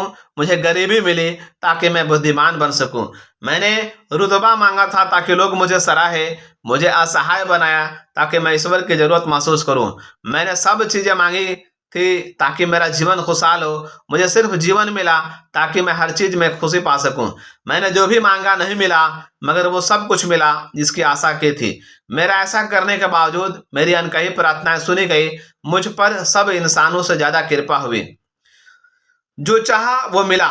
Getting be one. जब हमारे जीवन मूल स्पष्ट ना हो, तब हमारी इच्छाओं का पूरा होना ज्यादा दुखदाई हो सकता है। राज मिदास की कहानी यही बताती है। मिदास का स्पर्श, द मिड्स मिदास टच। हम सभी लालची राजा मिदास की कहानी जानते हैं। उसके पास सोने की कमी नहीं थी, लेकिन सोना जितना बढ़ता वो और अधिक सोना चाहता। उसने सोने को खजाने में जमा कर लिया था और हर रोज उसे गिना करता था। एक दिन जब वो सोना गिन रहा था, तो एक अजनबी कहीं से आया और बोला, तुम मुझे ऐसा कोई भी वरदान मांग सकते हो जो तुम्हें दुनिया में सबसे ज्यादा खुशी दे। राजा खुश हुआ और उसने कहा, मैं चाहता हूं मैं जिस चीज को छूऊं वो सोना बन जाए। अजनबी ने राजा से पूछा, क्या तुम सचमुच यही चाहते हो? राजा ने कहा, हाँ। तो अजनबी ने कहा, कल सूरज की पहली किरण के साथ ही तुम्हें किसी चीज को छूकर सोना बना देने की ताकत, गोल्डन टच मिल जाएगी। राजा ने सोचा कि वो सपना देख रहा होगा, ये सच नहीं हो सकता। लेकिन अगले दिन जब राजा नींद से उठा, तो उसने अपना पलंग छुआ और वो सोना बन गया। वह वरदान सच था। राजा ने जिस चीज को भी छुआ वो सोना बन गई। उसने खिड़की के बाहर देखा और अपने नन्ही बच्ची को खेलते पाया। उसने अपनी बिटिया को यह अजूबा दिखाना चाहा और सोचा कि वह खुश होगी, लेकिन बगीचे में जाने से पहले उसने एक किताब पढ़ने की सोची। उसने जैसे ही उसे छुआ, वह सोने की बन गई। वो किताब पढ़ ना सका। फिर वह नाश्ता करने बैठा। जैसे उसने फलों और पानी के गिलास को छुआ, वे भी सोने के बन गए। उसकी भूख बढ़ने लगी और वो खुद से बोला, मैं सोने को खा और पी नहीं सकता। ठीक उसी समय उसकी बेटी दौड़ती हुई वहां आ गई और उसने उसे बाहों में भर लिया। वो सोने की मूर्ति बन गई। अब राजा के चेहरे से खुशी गायब हो गई। राजा सिर पकड़कर रोने लगा। वह वरदान देने वाले अजनबी फिर आया और उसने राजा से पूछा कि क्या वो हर चीज को सोना बना देने की अपनी ताकत से खुश है। राजा ने बताया, वो दुनिया का सबसे दुखी इंसान है। राजा ने उसे सारी बात बताई।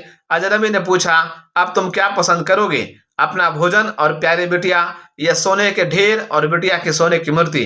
राजा ने गिड़गिड़ा कर माफी मांगी और कहा, मैं अपना सारा सोना छोड़ दूंगा। मेहरबानी करके मेरी बेटी और मुझे लौटा दो, क्योंकि उसके बिना मेरी हर चीज मूल्यहीन हो गई है। अजनबी ने राजा से कहा, तुम पहले से बुद्धिमान हो गए हो। और उसने अपने वरदान को वापस ले लिया। राजा की अपनी बेटी फिर से मिल गई और उसे एक ऐसी सीख मिली जिसे वो जिंदगी भर नहीं भुला सका। इस कहानी से क्या शिक्षा मिलती है? पहला, घटिया या विकृत जीवन मूल्यों से दुखी मिलता है। दूसरा, कई बार इच्छा का पूरा होना ना पूरा होने से बड़ा दुख बन जाता है। तीसरा, फुटबॉल के खेल में तो खिलाड़ी बदले जा सकते हैं, पर जिंदगी के खेल में ना तो खिलाड़ी बदले जा सकते हैं और ना ही खेल दोबारा खेला जा सकता है। शायद हमें अपने दुखों से मुक्ति पाने का मौका दोबारा ना मिल सके।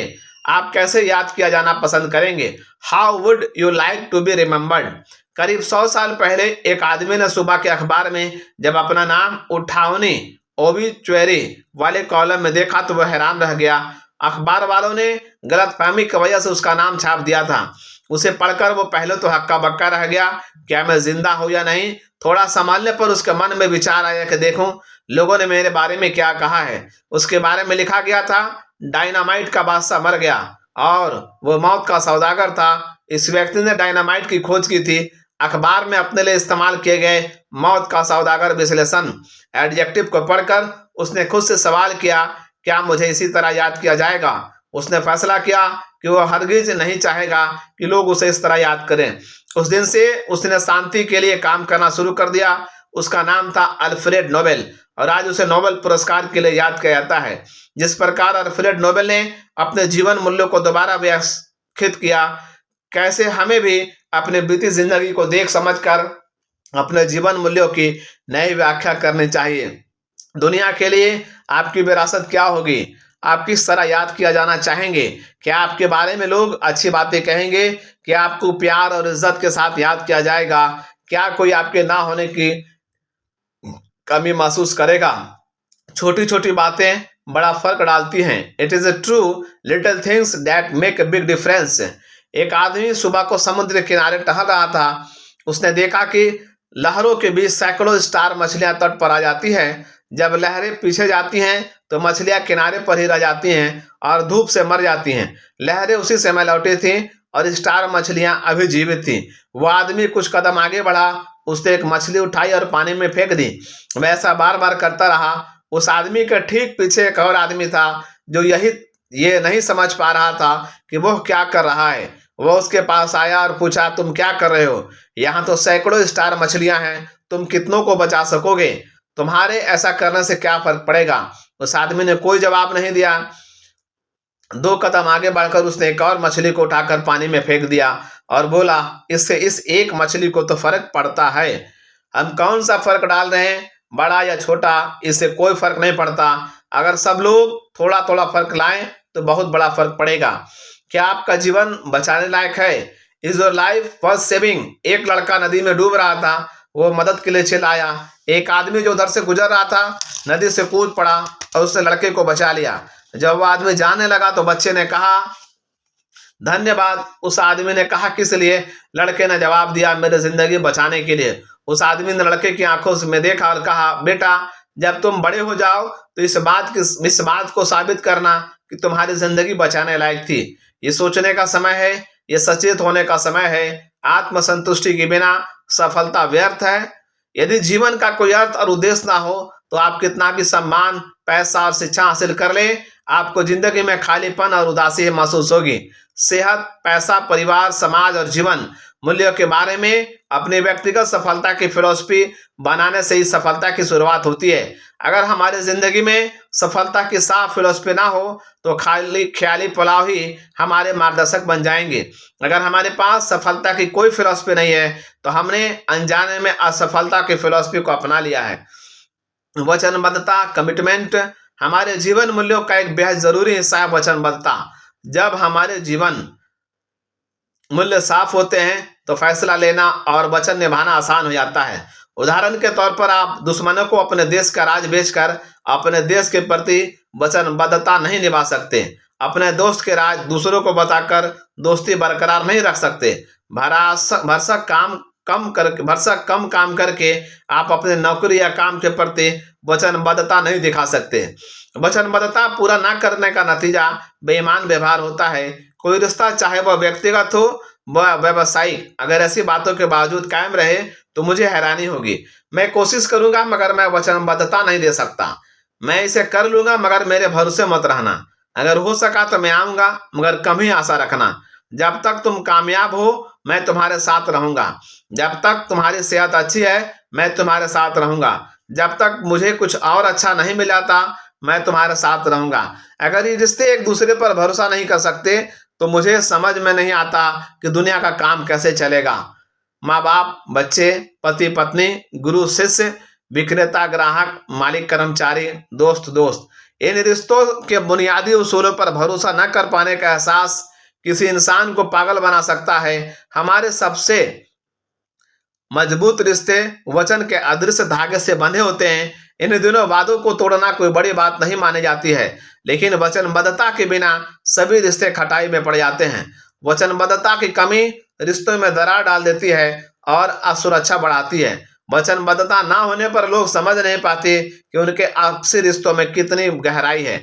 वचनबद्धता में यह बातें शामिल हैं: पहला, भरोसा, डिपेंडेबिलिटी; दूसरा, विश्वसनीयता, रिलायबिलिटी; तीसरा, निश्चिंतता, प्रेडिक्टेबिलिटी; चौथा, निरंतरता, कंसिस्टेंसी; पांचवा, परवाह करना, केयरिंग; छठा, दूसरों की भावनाओं का एहसास, एम्पैथी; सातवां, कर्तव्य का भाव, एसेंस ऑफ ड्यूटी; आठवां, ईमानदारी, सिंसियरिटी; नौवां, चरित्र, कैरेक्टर; दसवां, निष्ठा, इंटेग्रिटी; 11वां, वफादारी, लॉयलिटी। अगर इनमें से एक भी चीज की कमी हो तो वचनबद्धता में कमजोरी आ सकती है।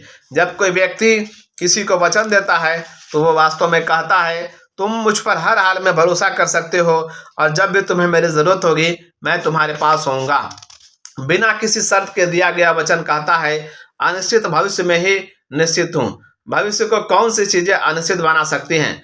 आपकी जिंदगी और हालात में बदलाव, बाहरी हालात में बदलाव। अनिश्चितता के बावजूद वचनबद्धता कहती है, तुम मुझ पर भरोसा कर सकते हो।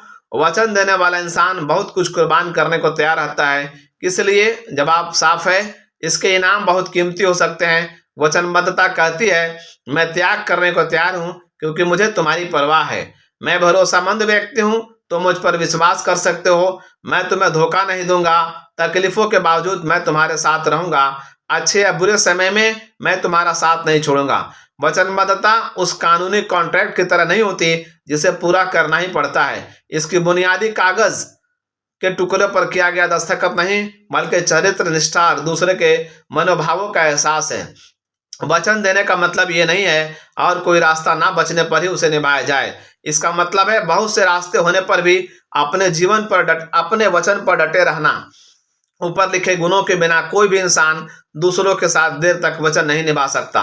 वचनबद्धता कायम रखने के फायदे क्या हैं? ये लाती है निश्चिंता, प्रेडिक्टेबिलिटी, सुरक्षा, सिक्योरिटी, व्यक्तिगत विकास, पर्सनल ग्रोथ, व्यक्ति और समुदाय के बीच अटूट रिश्ता, strong relationship between individuals and community, टिकाऊ व्यक्तिगत और व्यावसायिक रिश्ते, lasting personal and professional relationship.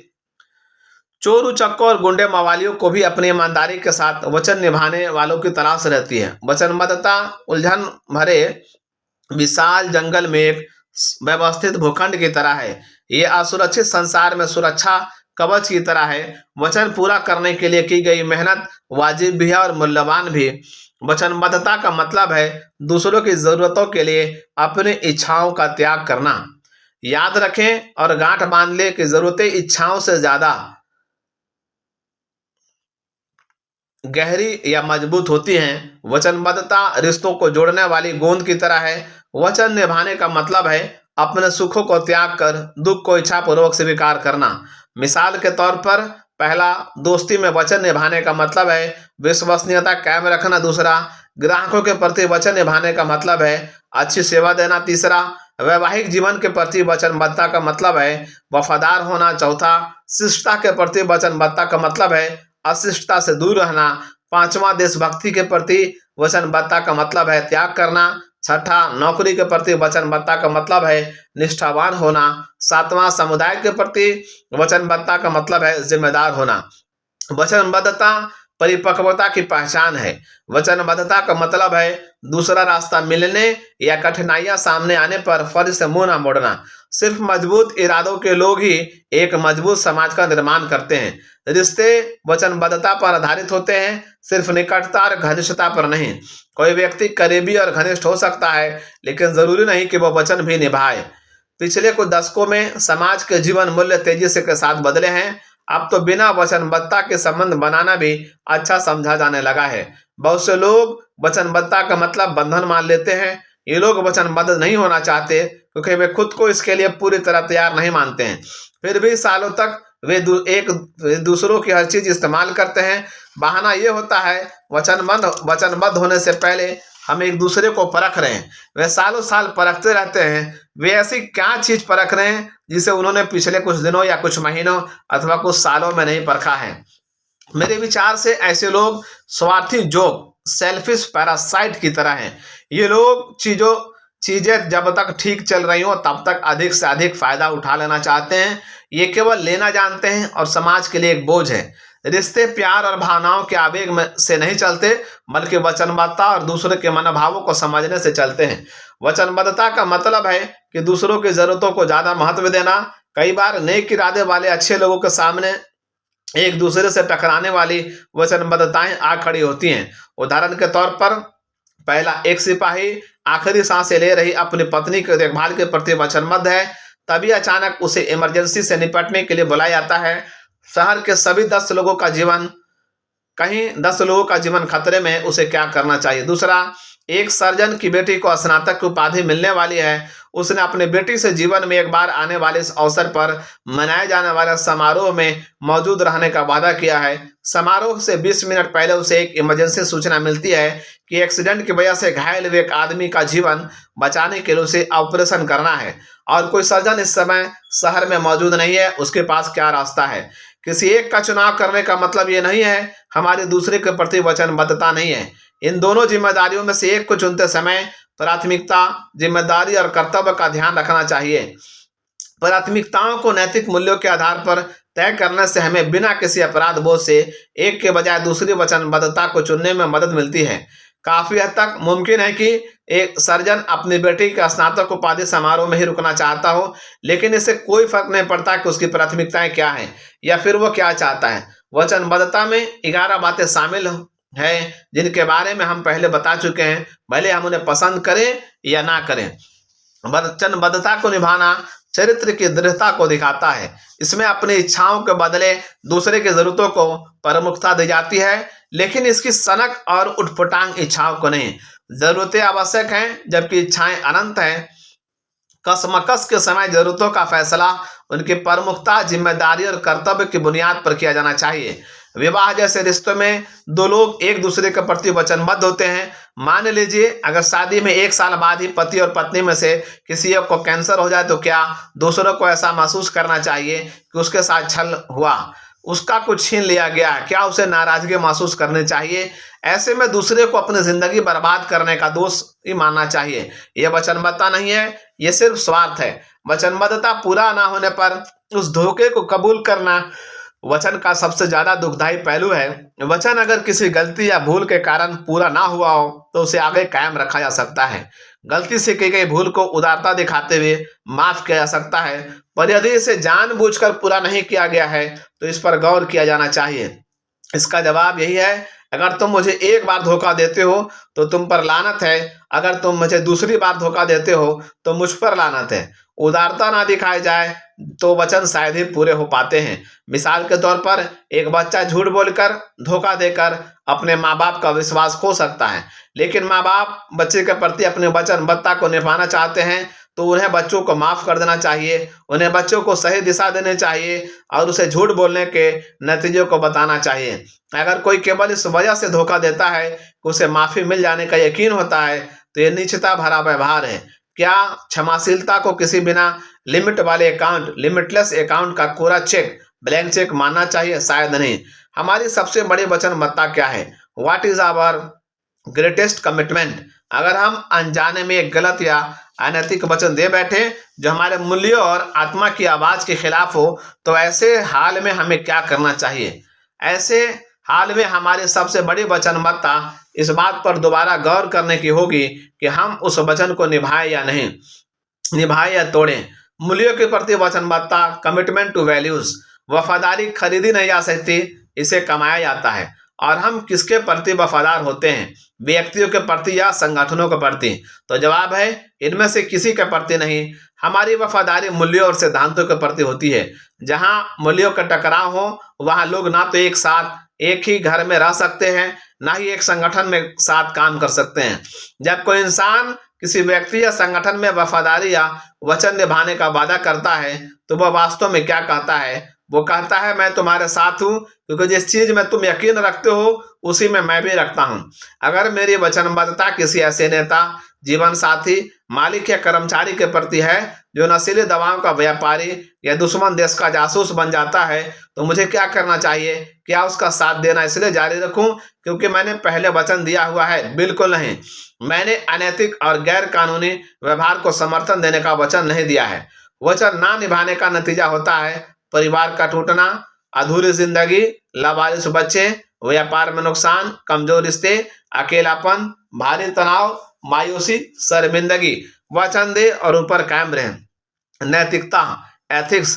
गलत फैसले और बुरी जिंदगी के लिए खराब हालात को दोषी नहीं ठहराया जा सकता।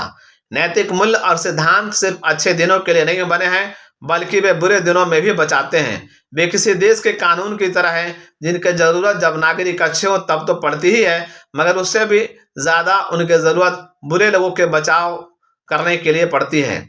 हर चुनाव सिद्धांत आधारित चुनाव नहीं होता। मिसाल के तौर पर कैसे कपड़े खरीदे या कैसे टीवी खरीदे या व्यक्तिगत चुनाव है जिस पर निर्भर करता है कि हमारे लिए क्या ठीक है। इन कामों में नैतिकता या अनैतिकता का सवाल नहीं उठता।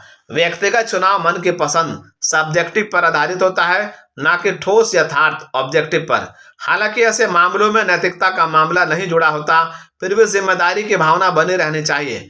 नैतिकता चुनाव में सही और गलत के बीच ठोस सच्चाई के आधार पर चुनाव किया जाता है।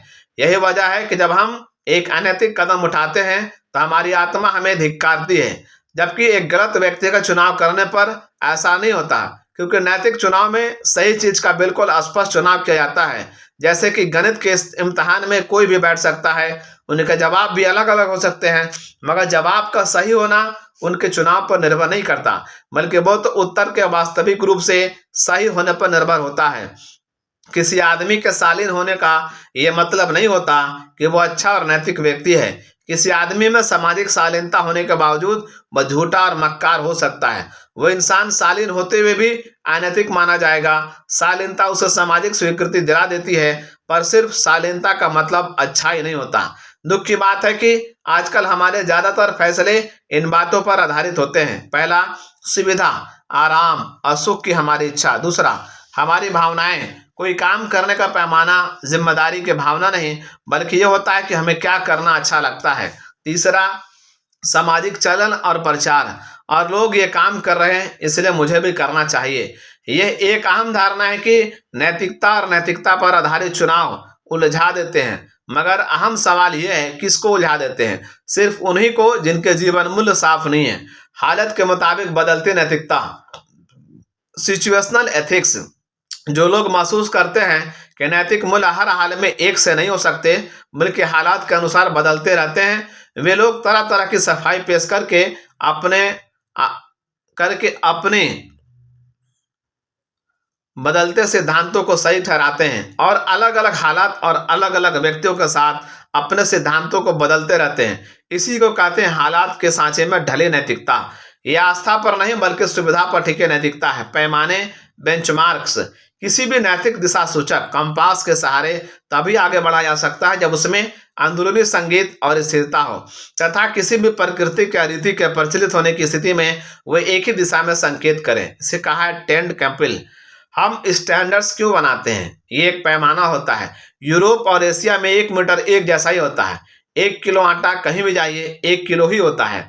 जो लोग नैतिक पैमानों स्टैंडर्ड्स पर यकीन नहीं रखते, वह नैतिकता की परिभाषा ये कहकर बदलते रहते हैं कुछ भी गलत या सही नहीं होता, हमारी सोच ही उसे ऐसा बनाती है। वे व्यवहार के बजाय व्याख्या को जिम्मेदार मानते हैं। वे महसूस करते हैं मेरा व्यवहार तो ठीक है, आपकी व्याख्या ही गलत है। मिसाल के तौर पर हिटलर सोच सकता है कि वो सही था, मगर बड़ा सवाल यह है क्या वो सही था? भूखे को खाने के लिए पैसे देना उचित हो सकता है, लेकिन नशीली दवाएं खरीदने के लिए पैसे देना गलत है। सामान्य हालात पैमानों को तय करते हैं, जिनमें सिर्फ खास हालात तब्दीली ला सकते हैं। मिसाल के तौर पर हत्या करना गलत है, ये एक आम धारणा है, माना हुआ सत्य है और एक नैतिक पैमाना है। आत्मरक्षा के लिए की गई हत्या को इस नैतिक पैमाने का अपवाद माना जाता है। लेकिन किसी को हत्या करने की छूट इसलिए नहीं मिल सकती कि आज मौसम अच्छा है या उसका दिल कर रहा है। हमारे नैतिकता के स्तर पर पता इस बात से भी चलता है कि हम कैसे सलाहकार और कैसे सप्लायर चुनते हैं, कैसे खरीदारों से नाता रखते हैं और अपने फुर्सत का वक्त कैसे बिताते हैं। अलग अलग संस्कृतियों में लोगों की अलग अलग राय और मत हो सकते हैं, मगर निष्पक्षता, न्याय, निष्ठा और वचनबद्धता जैसे मूल्य सर्वव्यापी, यूनिवर्सल और शाश्वत एटर्नल है। उनका संबंध किसी खास संस्कृति से नहीं होता। ऐसा कभी नहीं हुआ कि समाज में कायरता के मुकाबले में वीरता को सम्मानित ना किया गया हो। न्याय और नैतिकता में ये गुण शामिल हैं: एक दूसरे के मनोभावों को समझना, निष्पक्षता, घायलों, बीमारों और बूढ़ों के लिए हमदर्दी, समाज के व्यापक हितों का ध्यान। ज्यादा लोगों में एक बात पर सहमत होने का मतलब यह नहीं है कि वो बात सही है। मिसाल के तौर पर यदि किसी देश के नागरिक उस देश के सभी नीली आंखों वाले लोगों से वोट देने का हक छीनने के लिए मतदान करे तो उसे सही नहीं माना जाएगा। समाज के व्यापक हितों का ध्यान गुरुत्वाकर्षण के नियमों, लॉ ऑफ ग्रेविटी की तरह ही नैतिकता के बुनियादी मूल्य सर्वव्यापी हैं। जिस तरह अनुशासन के बिना आजादी बर्बादी लाती है, उसी तरह मूल्यों और सिद्धांतों के बिना समाज नष्ट हो जाता है। अगर सचमुच सिद्धांतों का सही या गलत होना हर एक की राय पर ही निर्भर है, तो फिर किसी अपराधी को जेल में नहीं भेजा जाना चाहिए। एक समाज अच्छा या बुरा उसके नागरिकों के नैतिक मूल्यों के आधार पर बनता है। इन्हीं नैतिक मूल्यों से समाज को शक्ति मिलती है। कुछ लोग सापेक्षता के सिद्धांत, रिलेटिविटी ऑफ एथिक्स में विश्वास करते हैं, लेकिन वे अपने विडंबनाओं में ही फंस कर रह जाते हैं। वे कहते हैं सब कुछ सापेक्ष है, रिलेटिव है। ये बात बिल्कुल सच है, लेकिन अपने आप में ही विरोधाभासी, सेल्फ कॉन्ट्राडिक्शनरी भी है। गलत और सही, ईमानदारी और बेईमानी में फर्क करने के लिए पहले हमें इनके वजूद की मौजूदगी को मानना होगा। जैसे किसी चीज का लेबल बदलने से चीज नहीं बदल जाती, ठीक वैसे ही नाम बदलने से उसका मतलब नहीं बदल जाता। गिरे हुए नैतिक मूल्यों को नए नए नाम देकर अधिक स्वीकार योग्य बनाने की कोशिश की जा रही है और मीडिया अनैतिकता को ग्लैमराइज कर रहा है। झूठ बोलने वालों को बहिर्मुखी, एक्सट्रोवर्ट और कल्पनाशील, इमेजिनेटिव बताया जा रहा है। किसी व्यक्ति को नैतिक शिक्षा दिए बिना वैचारिक शिक्षा देना समाज के लिए संकट को न्योता देना है। इसे कहा है थियोडोर रूजवेल्ट ने। 1993 में जब कोलंबिया यूनिवर्सिटी के प्रेसिडेंट माइकल सुवर्ण ने इस्तीफा दिया तो एक रिपोर्टर ने उनसे पूछा कि क्या कोई काम उनसे अधूरा छूट गया है। सुवर्ण ने जवाब दिया, हाँ, बस एक ही काम बाकी रह गया। उन्होंने नैतिक शिक्षा की कमी की तरफ इशारा करते हुए कहा, एक आम स्टूडेंट को इस बारे में कोई शिक्षा नहीं दी जाती। ज्यादातर शिक्षक इन विषयों को छूने से कतराते हैं। नैतिक शिक्षा देना माँ बाप के जिम्मे छोड़ दिया जाता है। नतीजा यह है कि इस देश में नई पीढ़ी को नैतिकता और सिद्धांतों की शिक्षा पहले से भी कम मिल रही है, जबकि उसे इसकी बहुत ज्यादा जरूरत है। सिद्धांत और नैतिक मूल्य कोई धर्म नहीं है, एक शांतिप्रिय समाज के लिए जरूरी सूझबूझ भरे व्यवहार के सिद्धांत है। नैतिकता और कानून, एथिक्स एंड लीगलिटी। किसी व्यक्ति को यह सोचकर दुखी नहीं होना चाहिए कि उसने अच्छा काम किया लेकिन औरों ने बुरा किया। अगर किसी ने अकेले ही सही काम किया हो तो उसने उचित किया, और यदि गलत काम किया हो तो पूरी मानव जाति की स्वीकृति भी उसके काम को उचित नहीं कर सकती। इसे कहा हेनरी फिलिडिंग्स ने। ज्यादातर लोग इस बात से सहमत होंगे कि नैतिकता और कानून एक ही चीज नहीं है। जो बात नैतिक हो सकती है वह कानून के दायरे में भी हो सकती है और नहीं भी। इनका उलट भी उतना ही सच है। मिसाल के तौर पर, पहला, एक जीवन बीमा सेल्समैन ज्यादा कमीशन पाने अपने ग्राहक को सबसे उपयोगी पॉलिसी बेचने के बजाय अनुपयुक्त पॉलिसी बेचता है। उसका काम कानूनी तो है मगर अनैतिक और सिद्धांत के खिलाफ है। दूसरा, एक नौजवान अधिकारी कार की पिछले सीट पर खून से लथपथ पड़े अपने जख्मी बच्चे को बचाने के लिए स्पीड लिमिट से तेज गाड़ी चला रहा है। ऐसी स्थिति में शायद ही कोई उसे कानून तोड़ने संबंधी नैतिकता का प्रश्न उठाएगा। उस बच्चे का जीवन बचाने के लिए डॉक्टरी सहायता उपलब्ध ना कराना सिद्धांत के खिलाफ होगा, फिर चाहे उसके लिए ट्रैफिक के नियमों को तोड़ना ही क्यों ना पड़े। कानून न्यूनतम पैमाने, मिनिमम स्टैंडर्ड्स तय करता है, जबकि नैतिकता और मूल्य इन पैमानों से काफी आगे जाते हैं। नैतिकता और मूल्य निष्पक्षता और न्याय पर आधारित हैं। ये लोगों को खुश या नाखुश करने के लिए नहीं है, ये लोगों के जरूरतों और अधिकारों का सम्मान और इज्जत करने के लिए है। जीवन का उद्देश्य, पर्पस इन लाइफ। इच्छाएं कई तरह की होती हैं। सफल होने की इच्छा, अपनी खुशी की कीमत पर भी अपना कर्तव्य निभाने की इच्छा, मकसद पाने की इच्छा, जीवन को अर्थ देने वाली किसी चीज के लिए मर मिटने की इच्छा, अपनी आत्मा को बेचकर सारी दुनिया हासिल कर भी लें तो उसका क्या फायदा। एक उद्देश्यहीन जीवन जीते जी मरने के समान है। आपका उद्देश्य क्या है? क्या आपके पास कोई उद्देश्य है भी? उद्देश्य लगन पैदा करता है। एक उद्देश्य पाइए या बनाइए और फिर उसे लगातार लगन एवं दृढ़ता से पूरा कीजिए। हर रोज कुछ से सवाल पूछना चाहिए, क्या मैं जीवन में अपने उद्देश्य के करीब पहुंच रहा हूं? क्या मैं दुनिया को रहने लायक एक बेहतर जगह बना रहा हूं? अगर जवाब ना हो तो मैंने आज अपने जीवन का एक दिन बर्बाद कर दिया। जिंदगी हमें उसी हिसाब से देती है जिस हिसाब से हम उसे देते हैं। हम जीवन में अपने उद्देश्य जितनी जल्दी ढूंढ लें उतना ही अच्छा है। ऐसा लगता है कि जीवन में उद्देश्य खोजने की अनंत तलाश ही सबसे बड़ी चुनौती है। ये सिर्फ व्यक्ति के साथ ही नहीं बल्कि हमारे परिवारों, संगठनों और देश के साथ भी होता है। एक बार हमारा उद्देश्य और नैतिक मूल्य साफ हो जाए तो व्यक्तिगत फायदों और सामाजिक जिम्मेदारियों के बीच के संघर्ष में एक नैतिक संतुलन आ जाता है। हम जागरूक हो जाते हैं और हमें कब दृढ़ता से खड़ा होना है, तब हम फौरन फायदा हासिल करने के लिए गलत फैसले करने के बजाय दूर के फायदे की सोचकर सही फैसले करने लगते हैं। समझदारी और परिपक्वता से बड़े मुद्दों के बारे में बेहतर समझ पैदा होती है। पढ़ो ऐसे कि जैसे तुम सदा जीना है, जियो ऐसे कि जैसे तुम्हें कल की दुनिया से भले चले जाना है। इसे कहा महात्मा गांधी। दूसरों की मदद किए बिना हम अपनी मदद नहीं कर सकते। दूसरों को फायदा पहुंचाए बिना हम खुद को फायदा नहीं पहुंचा सकते। दूसरों को खुशहाली दिए लाए बगैर हम खुद खुशहाल नहीं हो सकते। इसे कहा है जेनेट कॉल। जेनेट कॉल ने एक बार कहा, मुझे ऐसा व्यक्ति दिखाओ जो साधारण स्तर से संतुष्ट हो, तो मैं तुम्हें ऐसे व्यक्ति दिखाऊंगी जिसकी किस्मत में असफल होना लिखा है। जिंदगी तमाशाबीनों का खेल नहीं है। हम चुपचाप बैठकर कुछ होते हुए नहीं देख सकते। जिंदगी को सार्थक बनाने के लिए एक उद्देश्य को खोजना और उसे पाने की कोशिश करना जरूरी है। उद्देश्य के साथ जीना, लिविंग विथ ए पर्पस। हम सभी इस धरती पर एक उद्देश्य के साथ भेजे गए हैं। हम इस विशाल तस्वीर का एक हिस्सा हैं, लेकिन बहुत कम लोग ही जीवन में अपने उद्देश्य को खोज का पहचान पाते हैं। हम में से ज्यादातर लोग सिर्फ जीते हैं और समय को सार्थक बनाने के बजाय अपने दिन गिनते रहते हैं। डॉक्टर अल्बर्ट आइंस्टीन से एक बार पूछा गया, हम यहाँ क्यों आए हैं, तो उन्होंने जवाब दिया, अगर दुनिया एक एक्सीडेंट की देन है तो हम भी एक्सीडेंट की देन हैं। अगर इस दुनिया के होने का कोई मकसद है तो हमारे होने का भी कोई मकसद है। और वे आगे बोले, मैं भौतिक विज्ञान को जितना ही पढ़ता हूँ उतना ही आध्यात्मिक विज्ञान मेटाफिजिक्स की तरफ खींचता जाता हूँ। मैं उस काम में असफल होना पसंद करूंगा जो आखिर में सफल होगा, बजाय उस काम में सफल होने के जो आखिर में असफल होगा। इसे कहा है वुड्रो विल्सन ने। हम अपने जीवन मूल्य कहाँ से सीखते हैं?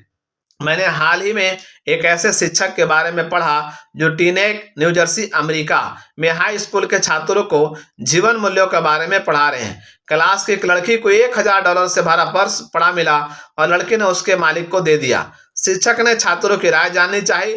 क्लास के हर छात्र ने उस लड़की को बेवकूफ बताया। ज्यादातर छात्रों का यह मानना था, अगर कोई अपने सामान के प्रति लापरवाह है तो उसे उस बात की सजा मिलनी चाहिए। जब शिक्षक से पूछा गया तो उन्होंने बच्चों से क्या कहा, उन्होंने जवाब दिया, मैंने कुछ भी नहीं कहा। अगर मैं उन्हें यह बताऊं कि क्या सही है और क्या गलत, तो मैं उनका काउंसलर नहीं माना जाऊंगा। मैं अपने विचार उन पर नहीं ला सकता। अगर हम नैतिकता अपने माँ बाप और शिक्षकों से नहीं सीखेंगे तो फिर किससे सीखेंगे? और जब वे हमें नैतिक शिक्षा नहीं देते तो हम उन्हें अनजाने में ही टेलीविजन और दूसरे गलत जरियों से सीखने लगते हैं। कोई आश्चर्य की बात नहीं कि इससे समाज में गंदगी फैल जाती है। ऊपर जिस शिक्षक का उदाहरण दिया गया है वो न केवल विकृत, डिस्टॉर्टेड जीवन मूल्य वाला और गैर जिम्मेदार है, बल्कि उसे हमारे बच्चों को पढ़ाने का हक भी नहीं है। जीत और विजेता में फर्क, winning versus winners.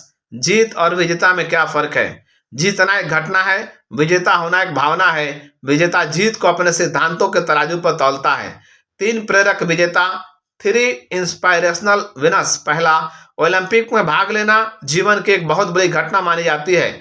Lawrence लेमियक्स Olympic में नाव की रेस के दौरान मुसीबत में फंसे अपने एक प्रतियोगी की मदद करने के लिए रुक गए। सारी दुनिया देख रही थी। अपने जीतने की इच्छा से ज्यादा दूसरे के जीवन की रक्षा करने को उन्होंने प्राथमिकता दी। हालांकि वे नौका दौड़ में नहीं जीते, फिर भी विजेता थे। सारी दुनिया के राजा और रानियों ने उनका सम्मान किया क्योंकि उन्होंने ओलंपिक की भावना को जीवित रखा। दूसरा, रूबेन गोंजालेस रेक्टफॉल के विश्व चैंपियनशिप फाइनल मैच खेल रहे थे। फाइनल खेल में मैच पॉइंट पर गोंजालेस ने एक बहुत अच्छा शॉट खेला। रेफरी और लाइन्समैन दोनों ने उनके शॉट को सही बताया और उन्हें विजेता घोषित कर दिया। मगर गोंजालेस ने थोड़ा रुकने और हिचकने के बाद पीछे मुड़कर अपने प्रतिद्वंदी के हाथ मिलाते हुए कहा, शॉट गलत था। नतीजा ये हुआ कि वे सर्विस हार गए और मैच भी। हर कोई हैरान रह गया। कौन सोच सकता था एक खिलाड़ी जिसके हक में सारी बातें हों, हार को इस तरह गले लगा लेगा। जब पूछा गया तो उन्होंने ऐसा क्यों किया, तो गोंजालेस ने जवाब दिया, अपने जमीर को बनाए रखने के लिए मेरे पास यही एक रास्ता था। वो मैच हार गए लेकिन फिर भी वो एक विजेता थे। तीसरा, कुछ सेल्समैनों के ग्रुप मीटिंग्स के लिए शहर के बाहर जाते समय अपने परिवार वालों से कहा कि वह शुक्रवार की रात को खाने के समय तक आ जाएंगे। लेकिन जैसा कि इस तरह के दौरों में होता है, एक के बाद एक काम होने की वजह से मीटिंग निश्चित समय पर खत्म नहीं हो सकी। उनमें देर हो चुकी थी और उन्हें जहाज पकड़ना था। वे भागते भागते जहाज छूटने से कुछ ही मिनट पहले एयरपोर्ट पहुंचे। टिकट उनके हाथों में थे और वे आशा कर रहे थे कि जहाज शायद अभी ना उड़ा हो। इसी भागदौड़ में उनमें से एक उस मेज से टकरा गया जिस पर फलों का एक टोकरी रखा था। सारे फल इधर उधर बिखर गए और खराब हो गए, लेकिन उनके पास रुकने का समय नहीं था। वे दौड़ते रहे और जहाज के अंदर पहुंचकर उन्होंने चैन की सांस ली। सिर्फ एक को छोड़कर उसने अपने साथियों से विदा ली और लौट आया। उसने जो कुछ देखा, उसने उसे एहसास हुआ कि उसने बाहर आकर ठीक किया है। वो उस गिरी हुई मेज के पास गया और उसने उस मेज के पीछे एक 10 साल की अंधी बच्ची को देखा जो रोजी रोटी के लिए फल बेचती थी। उसने कहा, मुझे उम्मीद है कि हमने तुम्हारा दिन खराब नहीं किया है। उसने $10 जेब से निकालकर उस लड़की को दे दिया और कहा, यह तुम्हारा नुकसान पूरा कर देगा। उसके बाद वो चला गया। लड़की यह सब कुछ तो देख ना सकी, लेकिन दूर जाते कदमों की धीमी पड़ती आवाज को सुनकर उसने जोर से आवाज लगाई, क्या आप भगवान हैं? उस सेल्समैन का जहाज तो छूट गया, लेकिन क्या वह विजेता नहीं था? यकीनन था। कोई बिना मेडल के भी विजेता हो सकता है, और यदि जीत के सही नजरिए से देखा जाए तो वह मेडल जीतने के बाद भी हारा हुआ हो सकता है। जीत एक घटना है, विजेता होना एक भान। Winning is a event, being a winner is a spirit. 3 लोग मैराथन रेस में अन्य सैकड़ों लोगों के साथ दौड़े। एक मेडल, किसी ने चौथा जीता। मेडल किसी चौथे ने जीता। क्या इसका मतलब यह हुआ वे 3 लोग हार गए थे? हरगिज नहीं। उन तीनों ने अलग अलग वजह से रेस में भाग लिया था। पहले ने अपनी क्षमता आजमाने के लिए रेस में भाग लिया था और उसने आशा से अच्छा प्रदर्शन किया। दूसरा अपने पिछले प्रदर्शन को बेहतर बनाना चाहता था और उसने वैसा ही किया। तीसरे ने कभी मैराथन में भाग नहीं लिया था। उसका उद्देश्य था रेस में भाग लेना और उसे पूरा करना, और उसने किया भी। इससे हमें क्या पता चलता है? ये तीनों अलग अलग उद्देश्य लेकर दौड़े और तीनों विजेता रहे, चाहे उनमें से किसी ने भी मेडल ना जीता हो।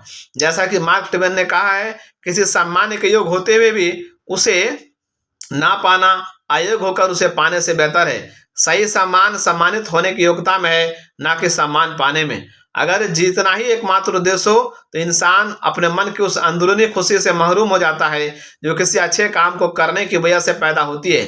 जीतने से ज्यादा जरूरी इज्जत और सम्मान के साथ जीतना और उस जीत के काबिल होना है। बेईमानी की जीत से सम्मान के साथ हार अच्छी है। सम्मानपूर्वक हारना दिखाता है तैयारी में कमी, लेकिन बेईमानी की जीत दिखाती है चरित्र में कमी।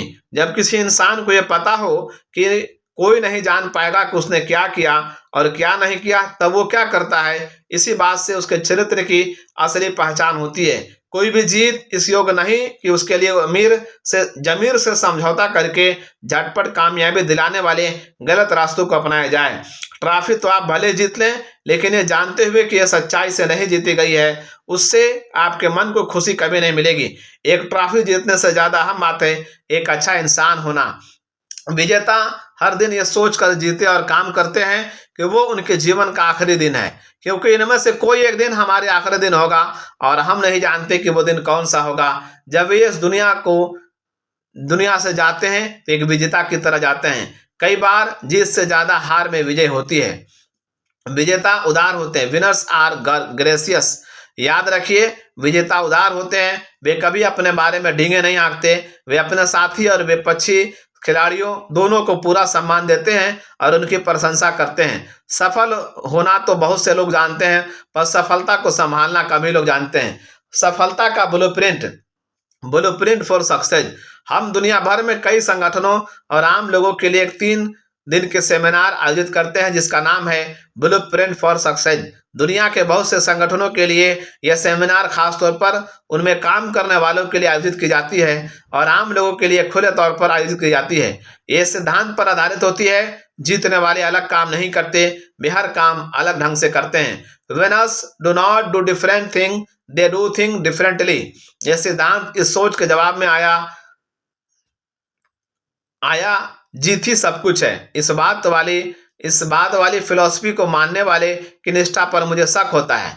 ये किलर इंटरेस्ट का गलत मतलब देती है। अगर आप किसी राह चलते इंसान से पूछे किलर इंटरेस्ट का मतलब क्या है, तो ज्यादातर लोग यही जवाब देंगे, जैसे भी हो आपको जीतना है, रास्ता चाहे टेढ़ा हो या सीधा। यह किलर इंटरेस्ट नहीं बल्कि पूरी बेईमानी है।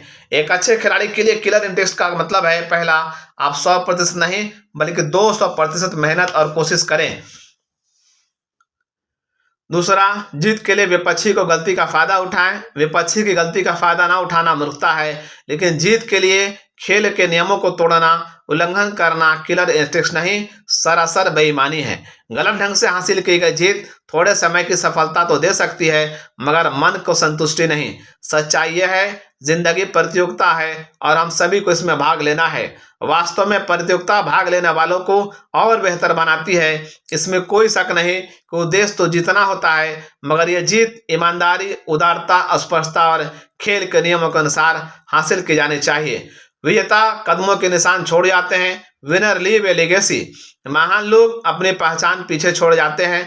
विजेता इस बात को महसूस करते हैं, कोई अकेला ही कामयाबी हासिल नहीं कर सकता। हालांकि चैंपियनों को मेडल मिलते हैं, लेकिन वे जानते हैं उनकी सफलता के पीछे बहुत सारे लोगों का हाथ है, जिनके बिना यह सब कुछ संभव नहीं हो पाता। इनमें शामिल होते हैं शिक्षक, माँ बाप, कोच, प्रशंसक और उनके सलाहकार। जिन लोगों ने कामयाबी हासिल करने में हमारी मदद की है, हम उनका कर्ज पूरी तरह कभी नहीं चुका सकते। उनके प्रति थोड़ा सा आभार केवल आने वाली पीढ़ी को मदद करके जताया जा सकता है। विजेता के पास अपना आभार जताने का एक ही रास्ता है कि वो आने वाली पीढ़ियों का सही मार्गदर्शन करे। ये कविता इस बात को साफ जाहिर कर देती है। रास्ता बनाने वाला एक बुजुर्ग जो एक सुनसान सड़क पर जा रहा था, शाम होते होते ठंडा और ठिठुरता पहुंचा एक लंबे, गहरे और चौड़े दर्रे के करीब, जिसके अंदर तेज पानी बह रहा था। बुजुर्ग ने शाम के धुंधले में उसे पार किया। पानी के धारा से उसे कोई डर नहीं लगा, मगर वो पीछे मुड़ा। सुरक्षित पार कर जाने के बाद और उन लहरों के आर पार एक पुल बनाया। ओ बुजुर्ग, एक साथी यात्री ने उसे पुकारा, तुम इसे बनाने में बेकार मेहनत कर रहे हो। तुम्हारी यात्रा दिन का ढलने ही खत्म हो जाएगी और फिर तुम कभी इस रास्ते से नहीं गुजरोगे। तुमने इस चौड़े और गहरे दर्रे को पार कर लिया है, तुम इस धारा पर पुल क्यों बना रहे हो? उस बुजुर्ग ने अपने सिर को उठाकर कहा, प्यारे दोस्त, जिस रास्ते से मैं आया हूँ उस राह में मेरे पीछे आ रहा एक नौजवान जिसे यहीं से गुजरना है। ये दर्रा जो मेरे लिए मुश्किल भरा रहा, उस सजीले नौजवान के लिए एक बड़ा खतरा हो सकता है। उसे भी शाम के धुंधले में पार करना पड़ेगा। मेरे दोस्त, मैं ये पुल उस नौजवान के लिए बना रहा हूँ। इसे कहा है विल एलन ड्रमगुले ने। सुकरात ने प्लेटो को शिक्षा दी, प्लेटो ने अरस्तु को पढ़ाया, अरस्तु सिकंदर महान के शिक्षक बने। ज्ञान अगर एक से दूसरे को हासिल ना हुआ होता तो वो मर चुका होता। हमारी सबसे बड़ी जिम्मेदारी एक ऐसी विरासत देना है जिस पर आने वाली पीढ़ियां गर्व कर सकें। बदलते जीवन मूल्य आज के सिद्धांत, चेंजिंग वैल्यूज टुडे वैल्यूज। बदलाव निश्चित है, हम इसे पसंद करें या ना करें, वो होगा ही। हम इस मैं वाली पीढ़ी और हालात के अनुसार बदलते मूल्यों की सोच को बहुत देख चुके हैं। इसकी वजह से मजबूत समाजों को भी नुकसान उठाना पड़ा है। मैं वाली पीढ़ी के लोग पकड़ में आ चुके हैं और उन्हें गलती का नहीं बल्कि पकड़े जाने का डर है। 1958 में एक सर्वे में कुछ हाई स्कूलों के प्रिंसिपलों से यह सवाल पूछा गया, आपके छात्रों की खास समस्याएं क्या हैं? उनका जवाब था होमवर्क ना करना, संपत्ति का महत्व ना समझना, जैसे कि किताबों को फेंक देना, बत्तियां जलो और खिड़की दरवाजे खुले छोड़ देना, क्लास में मुंह से थूक के बुलबुले निकालना, कमरों में भाग दौड़ करना। उसी सवाल को 30 साल एक पीढ़ी के बाद 1988 से पूछा गया। जवाब आश्चर्यजनक रूप से बिल्कुल अलग थे। आज के हाई स्कूल के छात्रों की मुख्य समस्याएं हैं गर्भपात, एड्स, बलात्कार, नशीली दवाएं, स्कूल में हिंसा की वजह से मौत और हत्या का डर, बंदूकों और चाकुओं का आतंक। पुराने मूल्य मिट नहीं सकते। Old values are not obsolete. कोई भी देश साझा विश्वासों और उसके नजरिए की वजह से संगठित रहता है। इन्हीं की वजह से उस देश के लोगों को किसी भी समाज को परेशान करने वाले संघर्षों से उबरने की शक्ति मिलती है और इन्हीं की वजह से किसी देश को उसका स्वर, आकार, निष्ठा, नैतिक स्वरूप और सहन शक्ति प्राप्त होती है। इसे कहा है जॉन गार्डनर ने। कुछ लोग जिम्मेदारी, निष्ठा, वचनबद्धता और देशभक्ति जैसे नैतिक मूल्यों को पुराना समझते हैं। ये नैतिक मूल्य पुराने हो सकते हैं, मगर इसका महत्व कभी खत्म नहीं हो सकता। ये समय की कसौटी पर खरे उतरे हैं और हमेशा कायम रहेंगे, चाहे न्यूयॉर्क हो, नई दिल्ली हो, न्यूजीलैंड हो। इन मूल्यों का अर्थ है इन मूल्यों का अर्थ सब जगह एक सी है। ये सर्वव्यापी है। मुझे इतिहास के किसी ऐसे दौर या संस्कृति के बारे में नहीं पता जिसने इन मूल्यों को सम्मान ना दिया हो। आज नैतिक मूल्य काफी नीचे गिर चुके हैं। Values are at an all time low. किसी समाज में अनैतिकता और नाइंसाफी से निराशा जन्म लेती है। अनैतिक आनंद की तलाश में रहने वाले लालची और अविवेकी लोगों पर दृढ़ नैतिक चरित्र वाले लोगों द्वारा अंकुश लगाया जाना जरूरी है। बदलाव के इस दौर में हम अपने रास्ते से भटक गए हैं। जिस समाज ने अपने नैतिक मूल्यों को खो दिया वो विनाश की ओर बढ़ रहा है। इतिहास गवाह है, जिस समाज के नैतिक मूल्य गिरे वो समाज भी गिर गया। लगभग 50-60 साल पहले अमेरिका जबरदस्त मंदी के दौर से गुजर रहा था। उसकी 1/3 दौलत कुछ ही महीनों में बर्बाद हो चुकी थी। उत्पादन में 77% की गिरावट आ गई थी। 1/4 मजदूर बेकार हो गए थे। कई शहरों में स्कूल चलाना भी मुश्किल हो गया था। न्यूयॉर्क के 20% स्कूली छात्र पोषण की कमी के शिकार हो चुके थे। एक समय तो 3 करोड़ 40 लाख आदमी, औरत और बच्चे बगैर किसी आमदनी के थे। धड़ाधड़ बंद होते होटलों के, बैंकों और भुखमरी के उस मुश्किल दौर के बीच भी फ्रैंकलिन रूजवेल्ट ने अपने राष्ट्र के लोगों को रेडियो पर कहा, ईश्वर का शुक्र है हमारी मुश्किल सिर्फ भौतिक और सांसारिक चीजों से को लेकर है। अच्छाई क्या है? अगर हम एक सर्वे करें, लोगों से पूछे क्या आप अच्छे हैं, तो ज्यादातर लोगों का जवाब होगा हाँ। उनमें पूछे कौन सी चीजें उन्हें अच्छी बनाती हैं, तो जवाब होगा मैं धोखा नहीं देता इसलिए मैं अच्छा हूं, मैं झूठ नहीं बोलता इसलिए मैं अच्छा हूं, मैं चोरी नहीं करता मैं इसलिए अच्छा हूं। अगर आप ऊपर दिए जवाबों को जांचे और परखें तो पाएंगे कि उनमें ज्यादा दम नहीं है। उस आदमी के बारे में सोचे जो कहता है मैं धोखा नहीं देता, उसका सिर्फ यही मतलब है वो धोखेबाज नहीं है। और वे लोग जो कहते हैं हम झूठ नहीं बोलते और चोरी नहीं करते, इसका मतलब सिर्फ यही है कि वे झूठे और चोर नहीं है, मगर इतनी सी बात से वे अच्छे नहीं बन जाते। एक इंसान अच्छा तब बनता है जब वह वास्तव में अच्छे काम करता है, ना कि तब जब वो गलत काम नहीं करता। नैतिक मूल्यों वाला व्यक्ति वही होगा जिसमें निष्पक्षता, दया, साहस, निष्ठा, दूसरों के भाव समझने की क्षमता, विनम्रता, तहजीब और वफादारी जैसे गुण होंगे। इन खूबियों वाले इंसान अच्छे क्यों नहीं माने जाते? इसलिए कि ऐसे लोग ही भरोसेमंद होते हैं, न्याय के लिए खड़े होते हैं, जरूरतमंद की मदद करते हैं, अपनी और अपने आसपास के लोगों की जिंदगी बेहतर बनाते हैं। अच्छाई को हर रूप में पहचानने के लिए खास पैमानों और मानदंडों की जरूरत पड़ती है। यह मानदंड नैतिक, कानूनी या दोनों ही तरह के हो सकते हैं। नैतिक मानदंड गलत और सही और इन दोनों के बीच के धुंधलके भरे क्षेत्र के बारे में हमारे समझ को साफ करते हैं। वे बताते हैं कि क्या सही है और क्या ज्यादा सही है, क्या बुरा है और क्या ज्यादा बुरा है, हमारी नैतिकता का स्तर कितना ऊंचा है। How high are our ethical standards. अगर हालात ऐसे हों तो आप क्या करेंगे? पहला, आपको मालूम है कि आपके घर और रेलवे स्टेशनों के बीच का किराया 64 रुपया है। आप चाहते पहले भी इतना ही दे चुके हैं और आप जानते हैं कि यही सही किराया है, मगर इस बार टैक्सी ड्राइवर केवल 32 रुपये मांग रहा है। आप क्या करेंगे? दूसरा, आप किसी होटल में खाना खा रहे हैं और आपने 4 चीजें मंगवाई, बैरा चारों चीजें लाया, मगर गलती से उसने 3 ही चीजों का बिल बनाया। आप क्या करेंगे? तीसरा, आपका सबसे अच्छा दोस्त आखिरी सांस ले रहा है और आप जीवन बीमा के एजेंट है। वे 1 लाख रुपए का बीमा कराना चाहता है, किसी को पता नहीं है और ना ही किसी को मालूम होगा कि आपका दोस्त मरने वाला है, कि आप उसे पॉलिसी बेचेंगे। नैतिकता को कानूनी शक्ल नहीं दी जा सकती। ऊपर बताए गए हालात में आप अपने बच्चों को क्या सलाह देंगे, और जो सलाह देंगे क्या आप अपने जीवन में खुद भी वैसा ही व्यवहार कर रहे हैं? हमें नैतिकता की शिक्षा जन्म के साथ ही मिलने लगती है और यह जीवन भर साथ देती है। क्या हम अपने नैतिक व्यवहार बदल सकते हैं? हाँ, हमें नैतिक प्रशिक्षण की जरूरत है। नैतिकता को कौन सी चीजें प्रभावित करती हैं? What affect ethics? लालच, ग्रीड, डर, फियर, दबाव, प्रेशर। किसी अनैतिक काम को यह कहकर उचित नहीं ठहराया जा सकता कि उसे दबाव में किया गया है। इस बात को ध्यान में रखना चाहिए कि निष्पक्ष व्यवहार का मतलब समानता का व्यवहार नहीं है। व्यापार में नैतिकता, एथिक्स इन बिजनेस, नैतिकता और अनैतिकता का असर हर व्यवसाय में झलकता है। लालची डॉक्टर जितना बिना जरूरत के जांच और सर्जरी करते हैं। वकील सच को तोड़ते मरोड़ते हैं। माँ बाप और बच्चे दोनों सफेद झूठ बोलते हैं। अकाउंटेंट और सेक्रेटरी अक्सर गलत रिपोर्ट बनाते हैं। जब हम अपने अक्सर आसपास के लोगों को धोखा देते हैं तो सबसे बढ़कर हम खुद को धोखा देते हैं। दरअसल उस समय हम खुद धोखा खाने की तैयारी कर रहे होते हैं। इसके अलावा हम जब दूसरों को धोखा देते हैं तो सोचने लगते हैं कि दूसरे भी हमें धोखा देंगे। नतीजों के तौर पर हमारा नजरिया सुबह से भरा और निराशावादी हो जाता है। समृद्धि और खुशहाली जिम्मेदारियां लाती हैं और हम नैतिक और सामाजिक मूल्यों को नष्ट करके उद्योग धंधों और देश के बुनियादी ढांचे का निर्माण नहीं कर सकते। नैतिक नियमों को ना मानने के नतीजे भी वैसे ही होते हैं जैसे कि कानूनी नियमों को ना मानने के होते हैं।